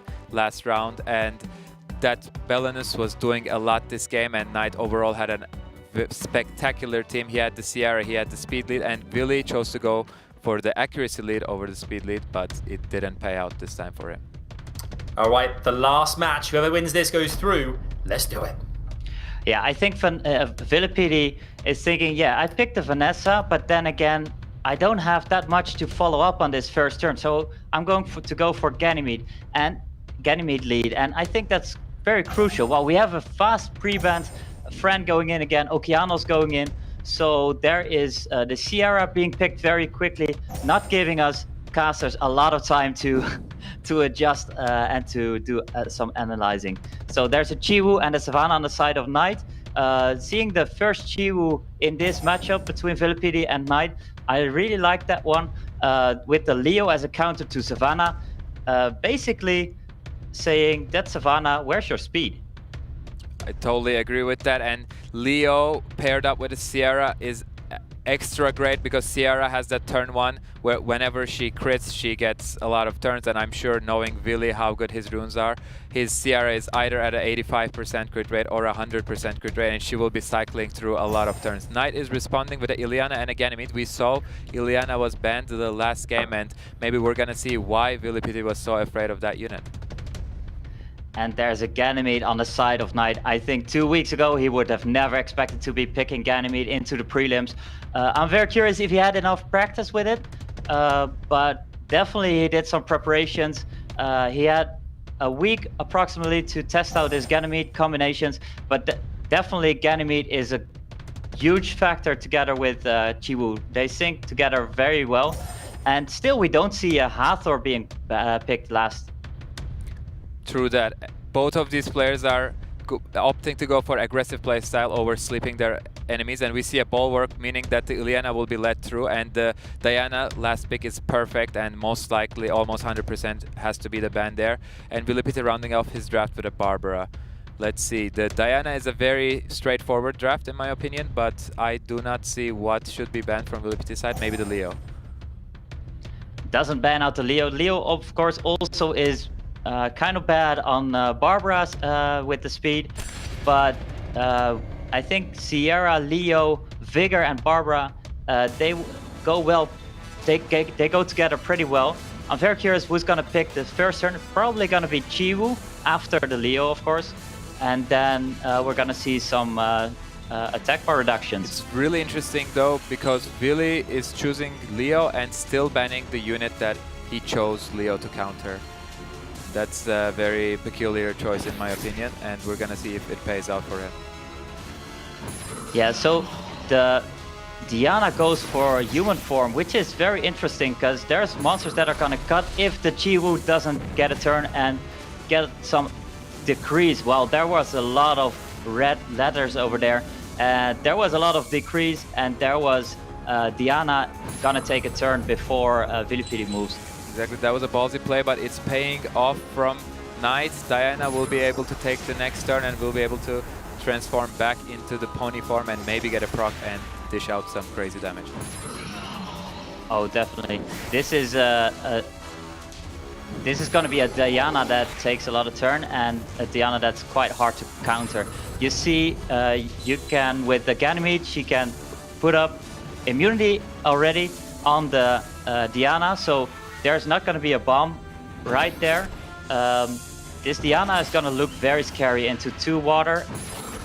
Let's hope if this Sierra is able to land the bomb. That's a huge strip on the Diana, because Sierra is the only way that Vili can deal with this Diana, and he really has to make this count. The strip into the bomb, that's quite a lot of damage, especially going into a Diana, which we know are usually built on high HP.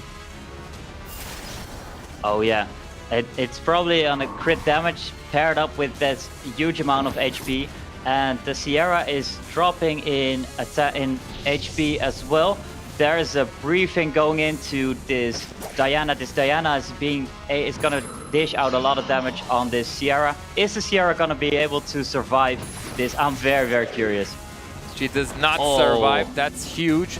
Vili maybe lost his only chance to get rid of this Diana, and this Diana might wreak some havoc on his team. He needs to get some crits onto the opposite element to be able to make it through this game. Oh yeah, but Knight doesn't have any healers, any sustain. There's some more glancing, because the glancing debuff on Barbara makes sure that Barbara is never going to be able to do some crits. There is a 0% chance to crit, so that was a kind of a misplay. But then again, this game looks pretty over. This Diana is doing so much damage, is so deadly. I agree. We see a protect the Diana comp coming in from Knight. He put all of his money on this Diana and it's paying off. Yeah, the first turn going into human form with Leo on the board, it is usually a rookie mistake, but then he has a Chiwu and he knows how that works. The Chiwu is able to get the attack bar back, and Diana is still going to be able to move. So very well done, very well thought out by Knight with the Ileana and 2-turn invincibility.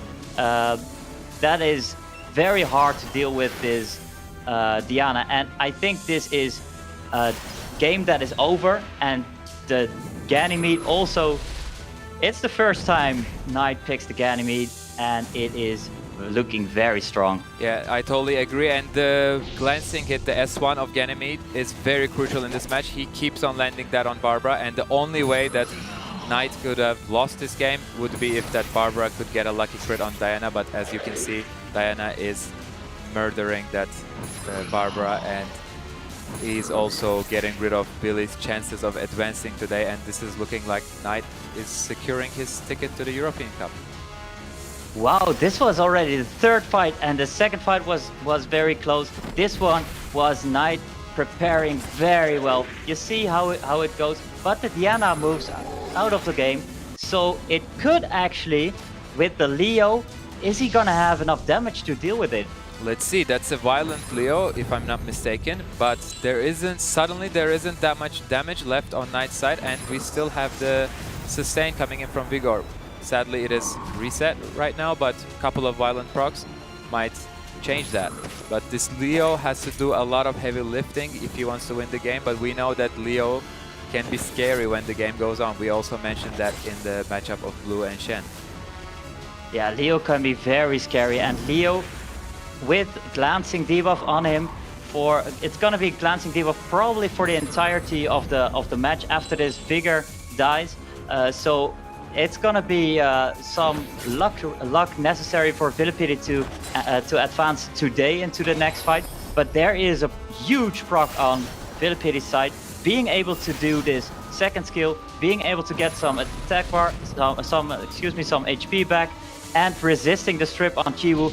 This Vigor just refuses to go down. But that might change right now. Exactly. Chiwu gets a lucky crit and ends Vigor, and the Seal Magic coming in to take out the S2 cooldown of the Leo. But that thing is just on a 2-turn cooldown, meaning one violent proc can be the deciding factor. But I do not see a Leo on... Is that a vampire? That's a vampire Leo, actually. So that changes everything right now. Knight has to be extremely careful to not let the Leo torrent him and leech back all of his HP. This is looking suddenly very close. Yeah, very close indeed. I think it would have been better if Ganymede saved up his third skill to reset when Leo is dropping below 30% HP. Because right now, we are looking at a Leo that is gonna get a turn soon, and that is gonna have a second skill up with glancing debuff. So if he's gonna be able to... Oh my god, that was a huge sleep, sealing the deal for this game. That was so hype actually. If that sleep didn't go through and there was a crit, that Leo could have sustained all the way up to full and could have changed the tides of the battle. But Knight is winning the game off a lucky S1 Chiwu sleep. That was incredible. That was incredible. I was gonna say it was the tale of Deadly Diana until that just happened, and then the sleep came in and changed the game completely. I mean, you know, props to VIILIPYTTY there for keeping in the game as long as he did with the Vampire Leo there. But I mean, at the end of the day, Knight just played that one spectacularly, Ulti. Wow, that was so close and that was so clutch. giving us our first contestant in the Regional Cup, Knight. It's my guildie. I'm so happy for him. And he made it happen. He did a lot of really good decisions in the pick and ban phase, in the second fight, in the third fight, and really have to give him some respect for that. VIILIPYTTY also showing a lot of power. If you go into the losers bracket, I don't think you want to face him. Absolutely not. I totally agree. And as much as I wanted Willie to proceed into the Europe Cup and secure his spot today, Knight really deserved this win, and especially that Chiwu in the end coming in clutch with the sleep, not letting the Leo use a torrent to heal back up. That was a very clutch way to end that best of 3. It was incredible. I mean, he's had to grind all day long, Knight, and I'm so pleased. I hope you guys in the chat are as well, that Knight has made it through as our first winner into the Europe Cup. He's there. He's done it. But VIILIPYTTY, I mean, how's this going to affect him, DGP, in terms of, like, you know, he's come so close here, goes to the lower bracket next week. There's still an opportunity to get there, but it's going to have some kind of effect on him, surely.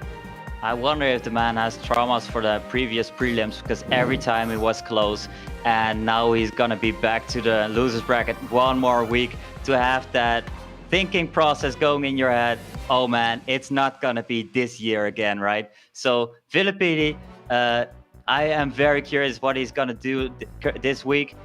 Is he going to prepare well?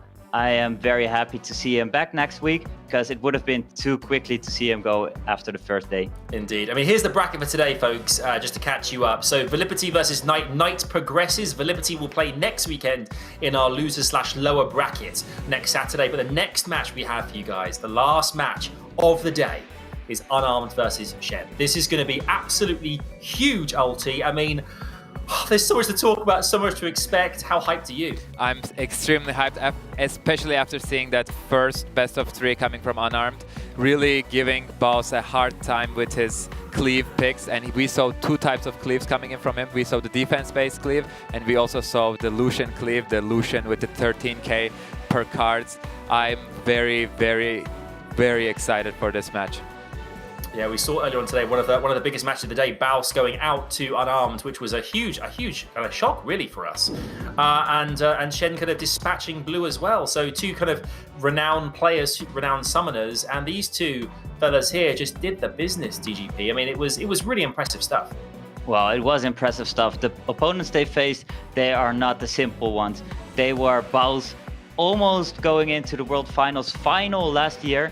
And then there was also Blue, who has such a great box, going with his monsters, Hathor, with Ashubel, with the Eleanoa. They pair up so well, and CHENE was able to deal with them. And I think CHENE has to think about how he's going to face Unarmed. Unarmed was so on point with his pick and ban. Obviously, he had to do some kind of RNG factor with Draco attack buff into Lucian, but then again, against BAUS, yeah, that's the way to go. That's the way to go. And obviously BAUS as well next weekend in the lower brackets. You will see him take part again in the competition. He's through to next weekend's lower bracket finals. Let's take a look more closely at our competitors right now. Ulti, let's firstly take a quick look at Unarmed here. What can you tell me about his deck? Once again, this guy doesn't play it by the rules. He loves the cleaves. He loves the Japanese style cleave. That's what people call it.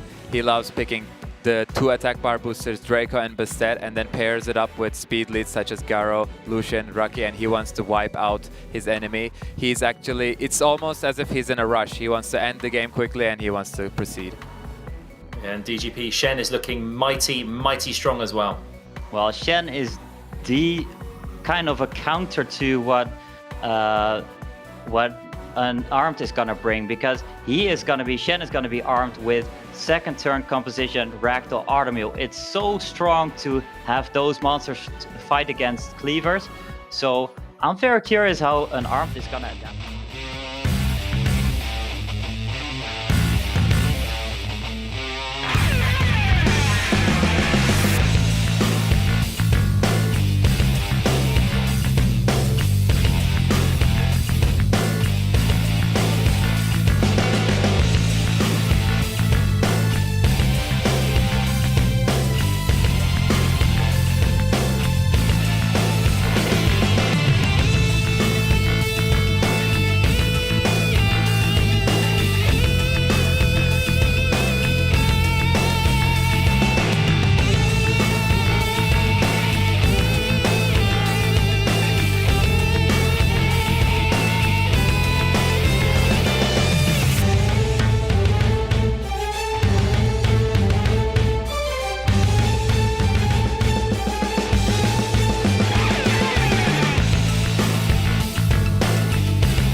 And there were some highlights there from earlier on today when we saw Unarmed and CHENE remain victorious over BAUS and Blue there. I mean, it's so great to relive those moments, so great. And we're about to have an even more special one right now, because this is our last match of the day. It's time for the first set of match 6. Gentlemen, here we go.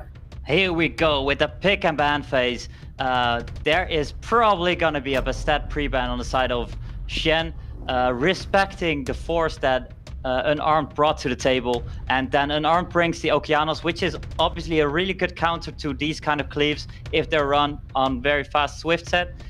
So that is off the table for this first match. There's Artemil, first pick. He knows he's gonna pick Artemil somewhere in this game against Unarmed, and he's just gonna look at what Unarmed is gonna bring to adjust to that. I totally agree with that, but we know that the Bulldozer is a huge counter on CHENE's Artemil, and we saw the Bulldozer hit for 50k damage. I doubt that the Artemil is packing that much HP. Pairing the Bulldozer with his favorite Immensity, but CHENE responding maybe with a Leica, which would be a pretty interesting choice. And the Vijat, yeah, we also knew that he had this unit in his pocket, and probably it's built on a very fast Swift build. Attack bar booster coming in with its own speed leader is a very good choice against unarmed Swift sets. Yeah, it is a very good choice. Packing the speed leader, giving some boost, some anti-crit, which is also very huge against those kind of cleave comps. Then Unarmed response with, he's going on with this Bulldozer cleave with Olivia and Ganymede. There's probably gonna be some pressure in the 5th pick of Unarmed, because otherwise it's going to be a ban on the Bulldozer. But CHENE responding with the protection that he needs, the Tyrannus and maybe a Ragdoll. He's choosing to opt for a Daphnis, also a great pick. Coupled up with Vejat's speed lead, he can snipe one unit off unarmed side. And I'd like to see an Odin sort of pick coming in from unarmed side, like a very hard-hitting and very strong unit against this defense-based comp coming in from CHENE. Otherwise, as you said, Unarmed will be in a bit of a trouble.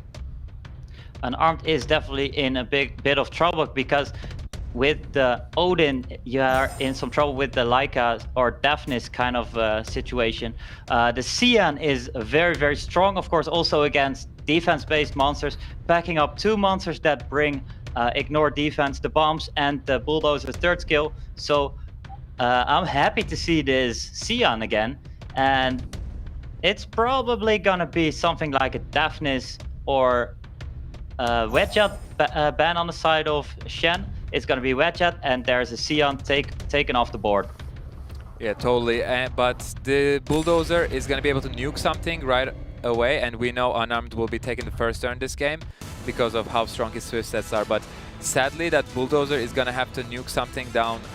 Not just once, not just twice, probably 3 times.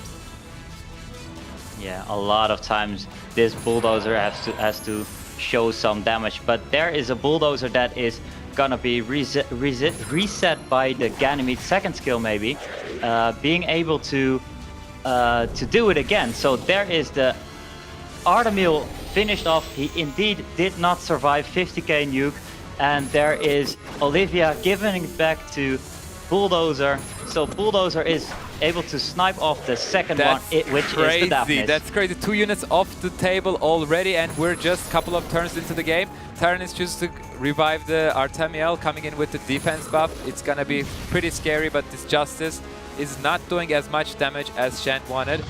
The Bulldozer is still surviving. And remember this Olivia proc, so Olivia has 2nd skill up again. So this can be very, very big on the side of Artemil. Is this Artemil able to survive the 1st skill of Bulldozer, or is this Artemil going to go down? He does survive with the defense buff, but he is getting stunned, which is also pretty great for Unarmed. Things are looking crazy. These comps coming in from Unarmed, man, I cannot handle them. It is so much fun, and I really love it as well.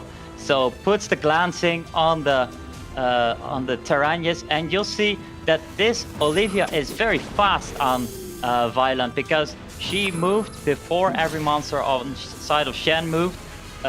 which is huge because this proc on the side of Olivia, there were 2 third kills on the side of Bulldozer, sniping off 2 monsters, and this Artemil, if she doesn't get enough attack bar, it's gonna be dead. Yeah, that Artemil is going down, and this Tyrannus is reset, so it's this third skill nuke will be able to take out the Tyrannus easily, but Unarmed will be facing a little bit of a problem because that Leica is gonna be pretty scary coming into the 3 wind units. Wow. Yeah, he was unlucky there with the not being able to stun it, and suddenly there is a Leica on the field that at first maybe not, but now he's looking so scary, Very scary. I actually, all of a sudden, I am favoring CHENE in this rep, that Leica will be able to solo that glancing buff on him. Doesn't mean anything because thanks to his passive he is not glancing, as you can see, and he's healing up a lot with his S1. Yeah, skill 1 with the most recent buff heals up so much HP, and with not that much pressure on the side of Unarmed, not a lot of damage for fire, it's gonna be really hard to deal with this Leica. And this Leica is brought back by CHENE. He used it in 2017 SWC regionals for Europe, and he brings it back in 2020. Absolutely, and this Leica is all of a sudden looking like the correct ban. Of course, it's easy to say it once the game has been going on for so long, but I do not see Vejat doing as big of a difference as this Leica has in this game. So maybe for the upcoming games, this Leica will be possibly a pre-ban target or at least a ban target. Yeah, and then again, there was on the side of CHENE, there were a couple of threats. If the Vejat would buff up the defense with attack bar, maybe Olivia wouldn't have taken a first turn before Tyrannus, etc., and wouldn't be able to give Bulldozer another option to snipe one monster off the bat. So I really like the composition of CHENE going in with some pressure, but then also enough protection for his Leica. Yeah, I mean that was incredible. I mean, with that opening from Bulldozer there was just sublime, dealing so much damage, ulti, but tactically picking the right, monsters and units and such. I mean, he came back in the end, didn't he? CHENE did the business. He certainly did, and we saw a very flashy opening coming in from him, but that Leica managed to pull through in the end, soloing the 3 monsters of Unarmed, and that Leica looked very scary with the 23,000 crit on a non-defense broken unit without an attack buff. And indeed, we're going into the next match. It's all on this one now. Unarmed has to fight back, otherwise CHENE gets his ticket for the Europe Cup. Gentlemen, this is the big one. I can't wait. Yeah. We're picking and banning. It's all on this one. Match point on the side of CHENE, and CHENE is gonna probably look at a cleave this time around because Bastet was pre-banned in the first fight. So I'm very curious how this is gonna go. Unarmed again in a position of 0-1. This time, is he gonna be able to give this attack buff to his Lucian again, or maybe adjust a little bit and do it differently? Well, there is a Draco off the board, so there's not gonna be the same style of cleave as we've seen last game, but there is going to be a Bastet. Yeah, indeed, the Bastet will most likely be picked from Unarmed side, but CHENE doesn't want to have any of that. We were expecting the same ban coming in from BAUS in the game too, but he instead opted to go for a, what was it, the Bulldozer ban instead of a Draco. But CHENE is like, I'm not having any of that cleave nonsense. I'm going to be banning your Bastet first game and then your Draco second game. And Unarmed is responding with the trusted Bulldozer first pick. There's a Bulldozer again. Maybe if last game, if the Bulldozer would have stunned the Leica, it would have all gone differently, and we would have talked about the picks and ban phase on the side of Unarmed in a different way. So he's trusting again in this Bulldozer composition. CHENE says, my Leica did so well, I'm gonna give you a pat on the head and pick you again. Show me what you've got. Exactly, and this time Leica Unarmed is definitely, he has seen what this Leica is capable of, and this time he will be way more careful against it, either picking certain units to directly counter the Leica or getting rid of him. And CHENE is responding to Unarmed's defense-based nuking team with a Ganymede and a Taranis. It's also looking great from CHENE's side. Taranis Ganymede combo is crazy because you can constantly reset the cooldowns of the Taranis, and you can keep on reviving your teammates and giving that defense buff that CHENE likes a lot. Yeah, he doesn't take the chances of Okeanos missing a strip there. Probably he has to choose between Wedjad either or the Okeanos as the last pick. And there's Unarmed who brings out the Bulwark. That's very interesting. Bulwark, so far the only thing that Bulwark is doing is countering the Taranis, but I am actually not a huge fan of this Bulwark pick because, especially paired with Rocky, because you bring 2 counters to one single unit, where if you're that afraid of that unit, you can just take that unit out of the game. I am not so happy. CHENE doesn't have to pick a buffing unit. Maybe this is to block CHENE from picking a Wedjad. That could be the thought process coming in from Unarmed. But CHENE still goes for a unit that provides the buff, so I am not so sure if that was the correct pick. What do you think?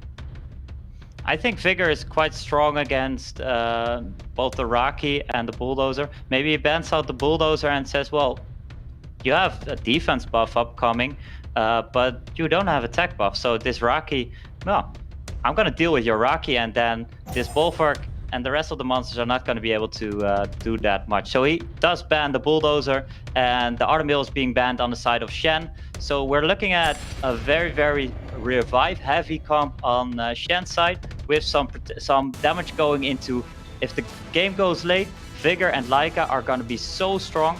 And I'm very curious if Unarmed has enough damage to make it into a late game. Indeed, and this Bulwark will have to do a lot to pull through in this match. Let's see, Unarmed once again going in for the first turn.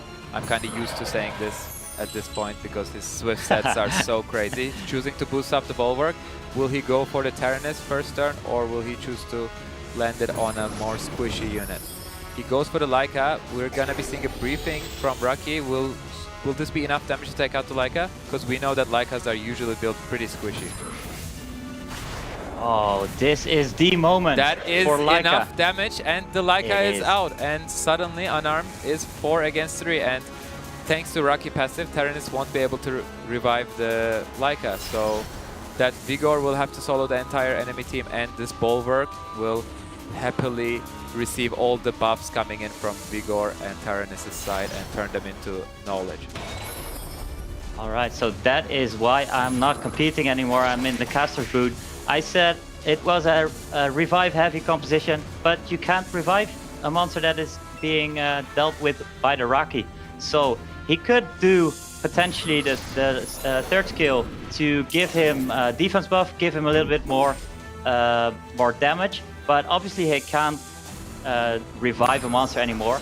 But the Bulwark already has 5 stacks, so it's not that bad to bring out all your buffs.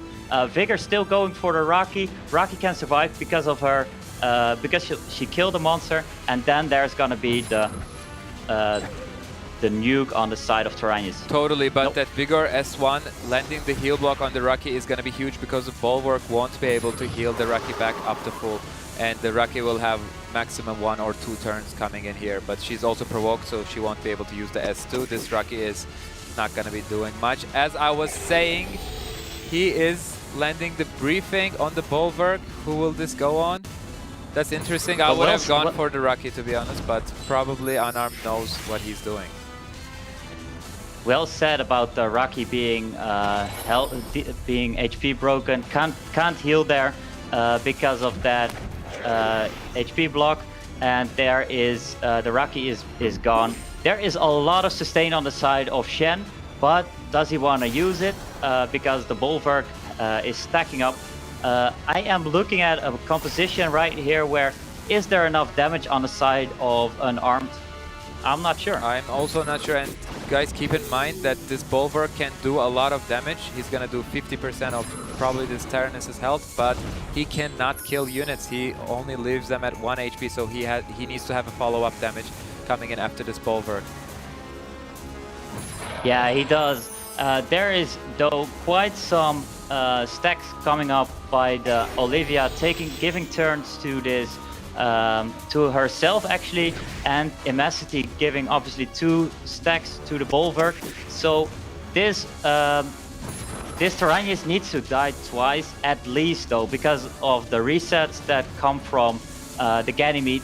And Ganymede is able to seal the magic on Olivia, not being able, even though she cycled herself into another turn, she's not able to do her third skill quite quickly. And this bulwark also has has HP block, so there is not going to be a heal on its own side. Unless we see a proc here, we don't. That proc would have been huge, cleansing the heal block of the bulwark side, but things are looking once again not very amazing for unarmed. This bulwark, so that's the problem with bulwark. Once the enemy decides that they're not going to be buffing up anymore, he's doing nothing. Let's see here. Will Shen choose to buff up? No, he's going for the third skill. He knows that the Tyrannus still has the cooldown on his passive so that he can revive up in the beast form. Yeah, he can, but this is looking like there's a lot of cycling with Olivia and giving the bulwark quite some stacks with Olivia as well. Olivia with Immacity slowing down the opponent, with the Vigor not daring to use second skill to speed up the team, to use the speed buff. There's quite some turns on the side of unarmed. I agree, but do you agree with that choice to go for the third skill on the Ganymede instead of the Tyrannus? Because I think that Tyrannus had such low HP that the Immacity follow-up could have knocked him down. Now we are seeing a much healthier Tyrannus on the field with the soul protection hanging on his head. Yeah, the soul protection is on his head, but not anymore. It's stripped right now. Not anymore. Yeah, and this is the dilemma that Chen is facing. Should he heal, but then give Bulwark the 5 stacks? He chooses not to. He's going for the S1 heal block. He lands it. This Vigor must have a lot of accuracy or some artifacts of some sort, because he's landing every single heal block on a unit that is supposedly built on high resistance. Yeah, that is very, very big. But the Soul Protect is up now for the Bulwark. He is stunned as well. Olivia has second skill up again. So next time there's not going to be a heal block. There's not going to be a heal coming from Bulwark. But is the Bulwark even surviving this turn? Shen is hoping on a crit. There was the Soul Protect. Yeah, that was huge, because if he survived, if Shen didn't count correctly the briefing turns, he could have paid for it with this game, but great plays coming in from both sides, and this is it's a very intense game with not a lot of damage happening, but each decision that these players make have a huge impact on the result. Yeah. The Tyrannus is gone. That was a huge crit on the side of Immacity. And that is unarmed, showing us wrong. His composition does have enough damage. His if the Vigor is unable to do the heal, his second skill. With the glancing going on the Vigor, not enough damage on the Bulwark. Wow. This is going into a third game. Let's see, is this enough damage? Maybe that is indeed enough damage. Wait, let's hold on to our horses and let's see what's going to be happening. I think this Immacity still has enough damage to take down the Vigor, but definitely the Immacity will be taking... Okay, we can let go of our horses and... Wow, this fight goes around and around. Yeah. I was thinking I am wrong again. I'm wrong constantly this game, but there was so many turns on the side of unarmed with the third skill of Immacity, with the second skill of the Olivia. So many turns, and there was quite some damage actually. I think that genuinely could have been our most intense set of the day. I thought with the Leica going out incredibly early from unarmed there, Shen was down to 3, but it just kept going back and forth. It was an incredible watch there. I mean, well done to unarmed for holding his own. We didn't think he had enough attack power ulti, but he came through and he delivered the goods. Definitely, we forgot about how strong that Immacity scales into late game, because his second skill is scaling off his speed, and we saw in the beginning that that unit was packing some high speed. He was packing a very good Swift set and giving himself the crit rate buff. The second skill was enough to take out the Tyrannus, and that was the turning point of the match. It certainly was, guys. This is it, the very last set of the day. Whoever wins this goes through to the Europe Cup regionals. I can't wait to see what happens. Gentlemen, let's do it, come on! Wow, Unarmed showing it again and again. The cleave, his style of play, it is so fun to watch. And let's see how it goes this fight. He says, I can pick Bastet, the previous game, but I don't have to. I rely on my my Bulldozer composition. Even though I don't pick it that often in seasonal play, I know how good it is. I know how the cycling is between Olivia and the Immensity and how many turns you get. And the Bulwark pick surprised us and proved us wrong right there and then. So the Bastet pick, Bastet pre-ban going in and Okeanos pre-ban going in, just like in the first game, if I recall correctly, respecting the cleave on Unarmed side. And there's the first pick on Shen. Oh my he picks God. away the Bulldozer. What a respect from Shen. I was actually wow. bringing this up last game because we see a defense-based team often coming from Shen's side. He has the Vejat, he has the Artamil. I'm sure he also has the Amelia and Taranis. And I was even thinking like maybe he takes out the Tractor. But this time Unarmed is reaching out to Shen's box and possibly picking out 2 units from that Shen really likes to use that are Taranis and Ganymede. This is, it's almost like the last game, but just the roles are reversed right now. Yeah, wow, but Shen obviously has the Wedget, and Wedget is really good pairing up with the Bulldozer. So there we see the Wedget indeed, and Artamil, he loves Artamil so much, and Artamil obviously is a really strong pick. We've seen in ladder Bulldozer being picked by really high ranked players together with Wedget. We also see it quite often with the Ragdoll. There's gonna be so many threats on the side of Shen, and Unarmed, he probably prepared for a lot of things on the side of Chen, but not on the Bulldozer. I'm very surprised. Unarmed is so prepared. Every single pick that he's doing is very well thought out. He's like, I'm gonna take the Amelia, but wait a second. What if Shen takes the Bulwark? I don't know if he has it. Maybe he knows. So he's securing both of those units. Bulwark is an interesting unit because he comes with a lot of sustain and some damage. Shen is responding possibly with 2 Oracles. We know how strong these units are, even though Juno was not allowed really in today's matches. We're gonna see a huge impact coming in from Juno. I love these picks coming in from both players, and they're digging deeper into their monster boxes and showing us maybe how deep their rune depth goes.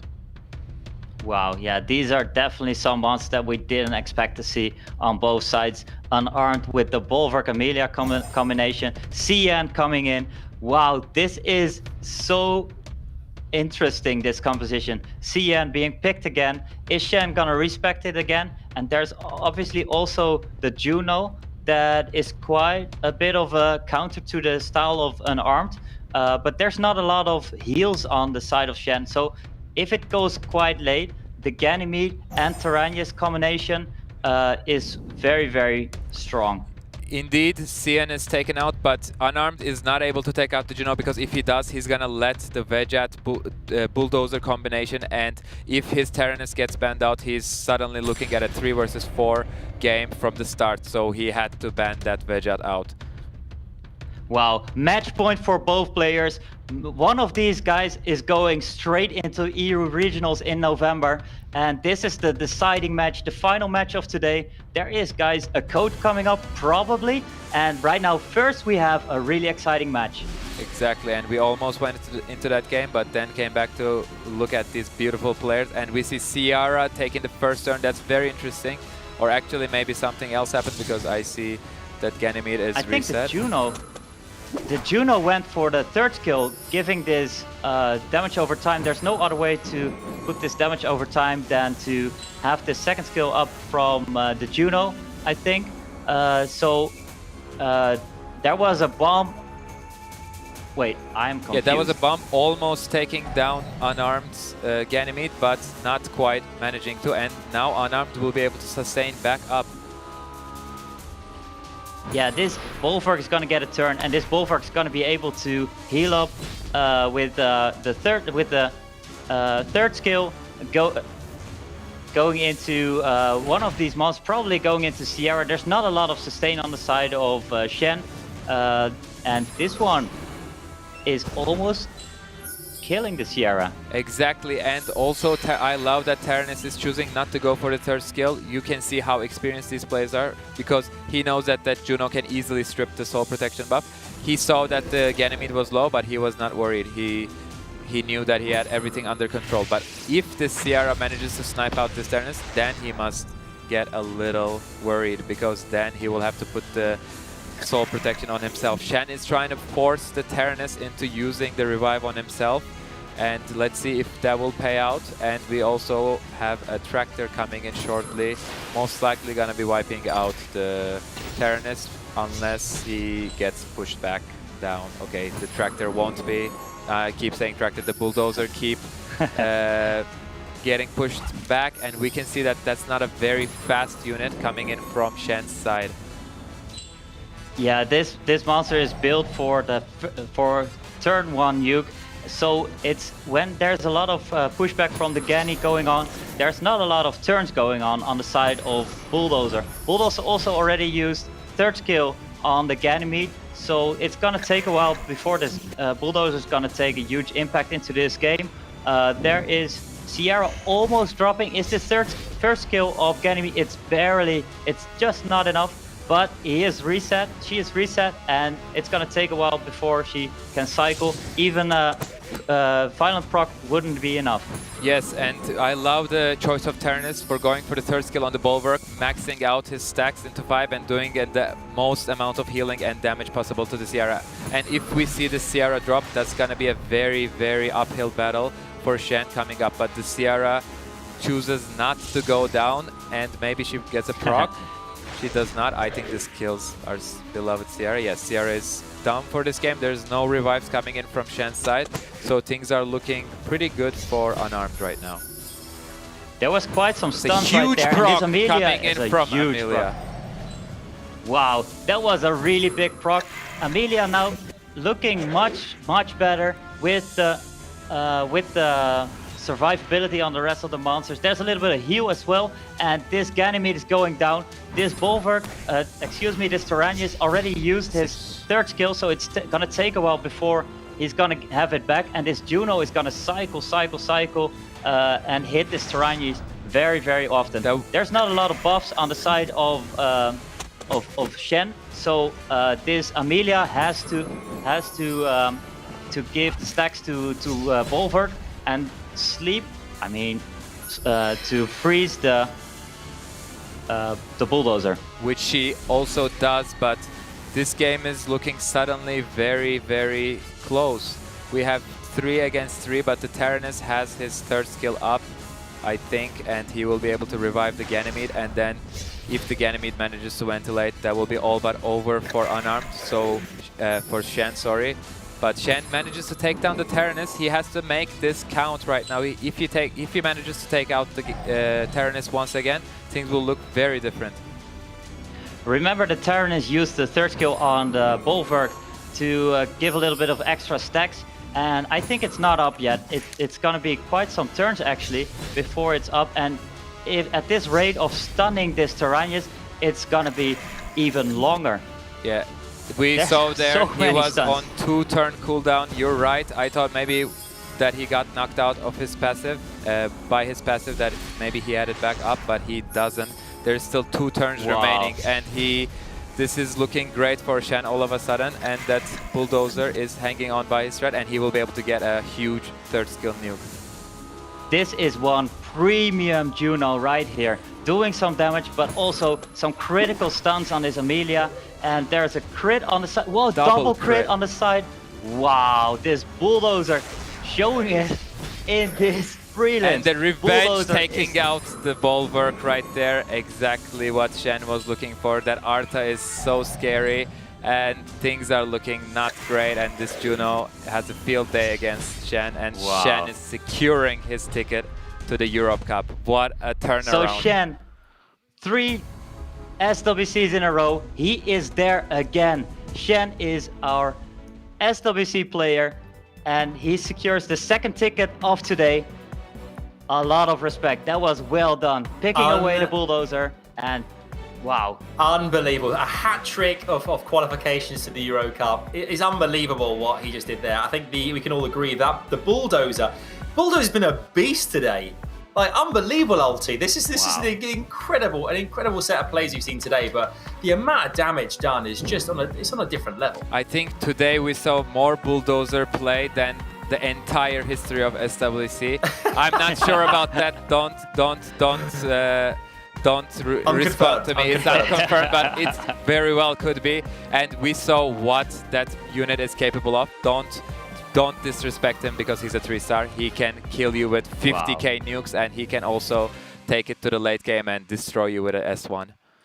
I think that's what's been so exciting about the prelims as well we've seen today, and we've obviously got an entire new prelim set of 8 players tomorrow coming in to compete, but we've seen so many different varying ways to approach each and every match, and I think then we couldn't call it DGP. Who was going to take it? It was going back and forth between CHENE and Unarmed. We just couldn't call it.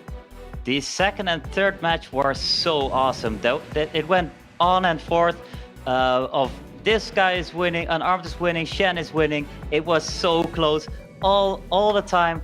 I was on the front of my seat. I can't do it because it's gonna look very weird in the studio, but that was very, very exciting. Wow. I'm so pleased for CHENE as well. I mean, it just goes to show that we've mentioned this all day long, and you guys, you can see it at home as well. That experience, 3 times in a row reaching the Europe Cup, that it obviously comes down to the fact that you grind enough and it pays off, right, Ulti? What a way to close out the day. That was such a great turnaround from CHENE. Wow. It looked very, very 50-50 for the entire game. Just towards the end, that Juno really proving why she's such a unit to be scared of, and especially paired. I'm sure he has a great set of artifacts on that Oracle, and he showed us what he can do with his monster depth, his rune depth, and it was just a brilliant play coming in from CHENE. Yeah, we can see, I mean, CHENE actually his 4th time participating, which is incredible. But both CHENE and Knight progress. They have got their tickets all the way through to the regionals on November 7th. It's been an incredible day, guys. I mean, obviously we got tomorrow as well to find out who's going to get those 4 spots guaranteed in the Europe Cup. And next week, next Saturday, we're going to have the lower bracket playoffs.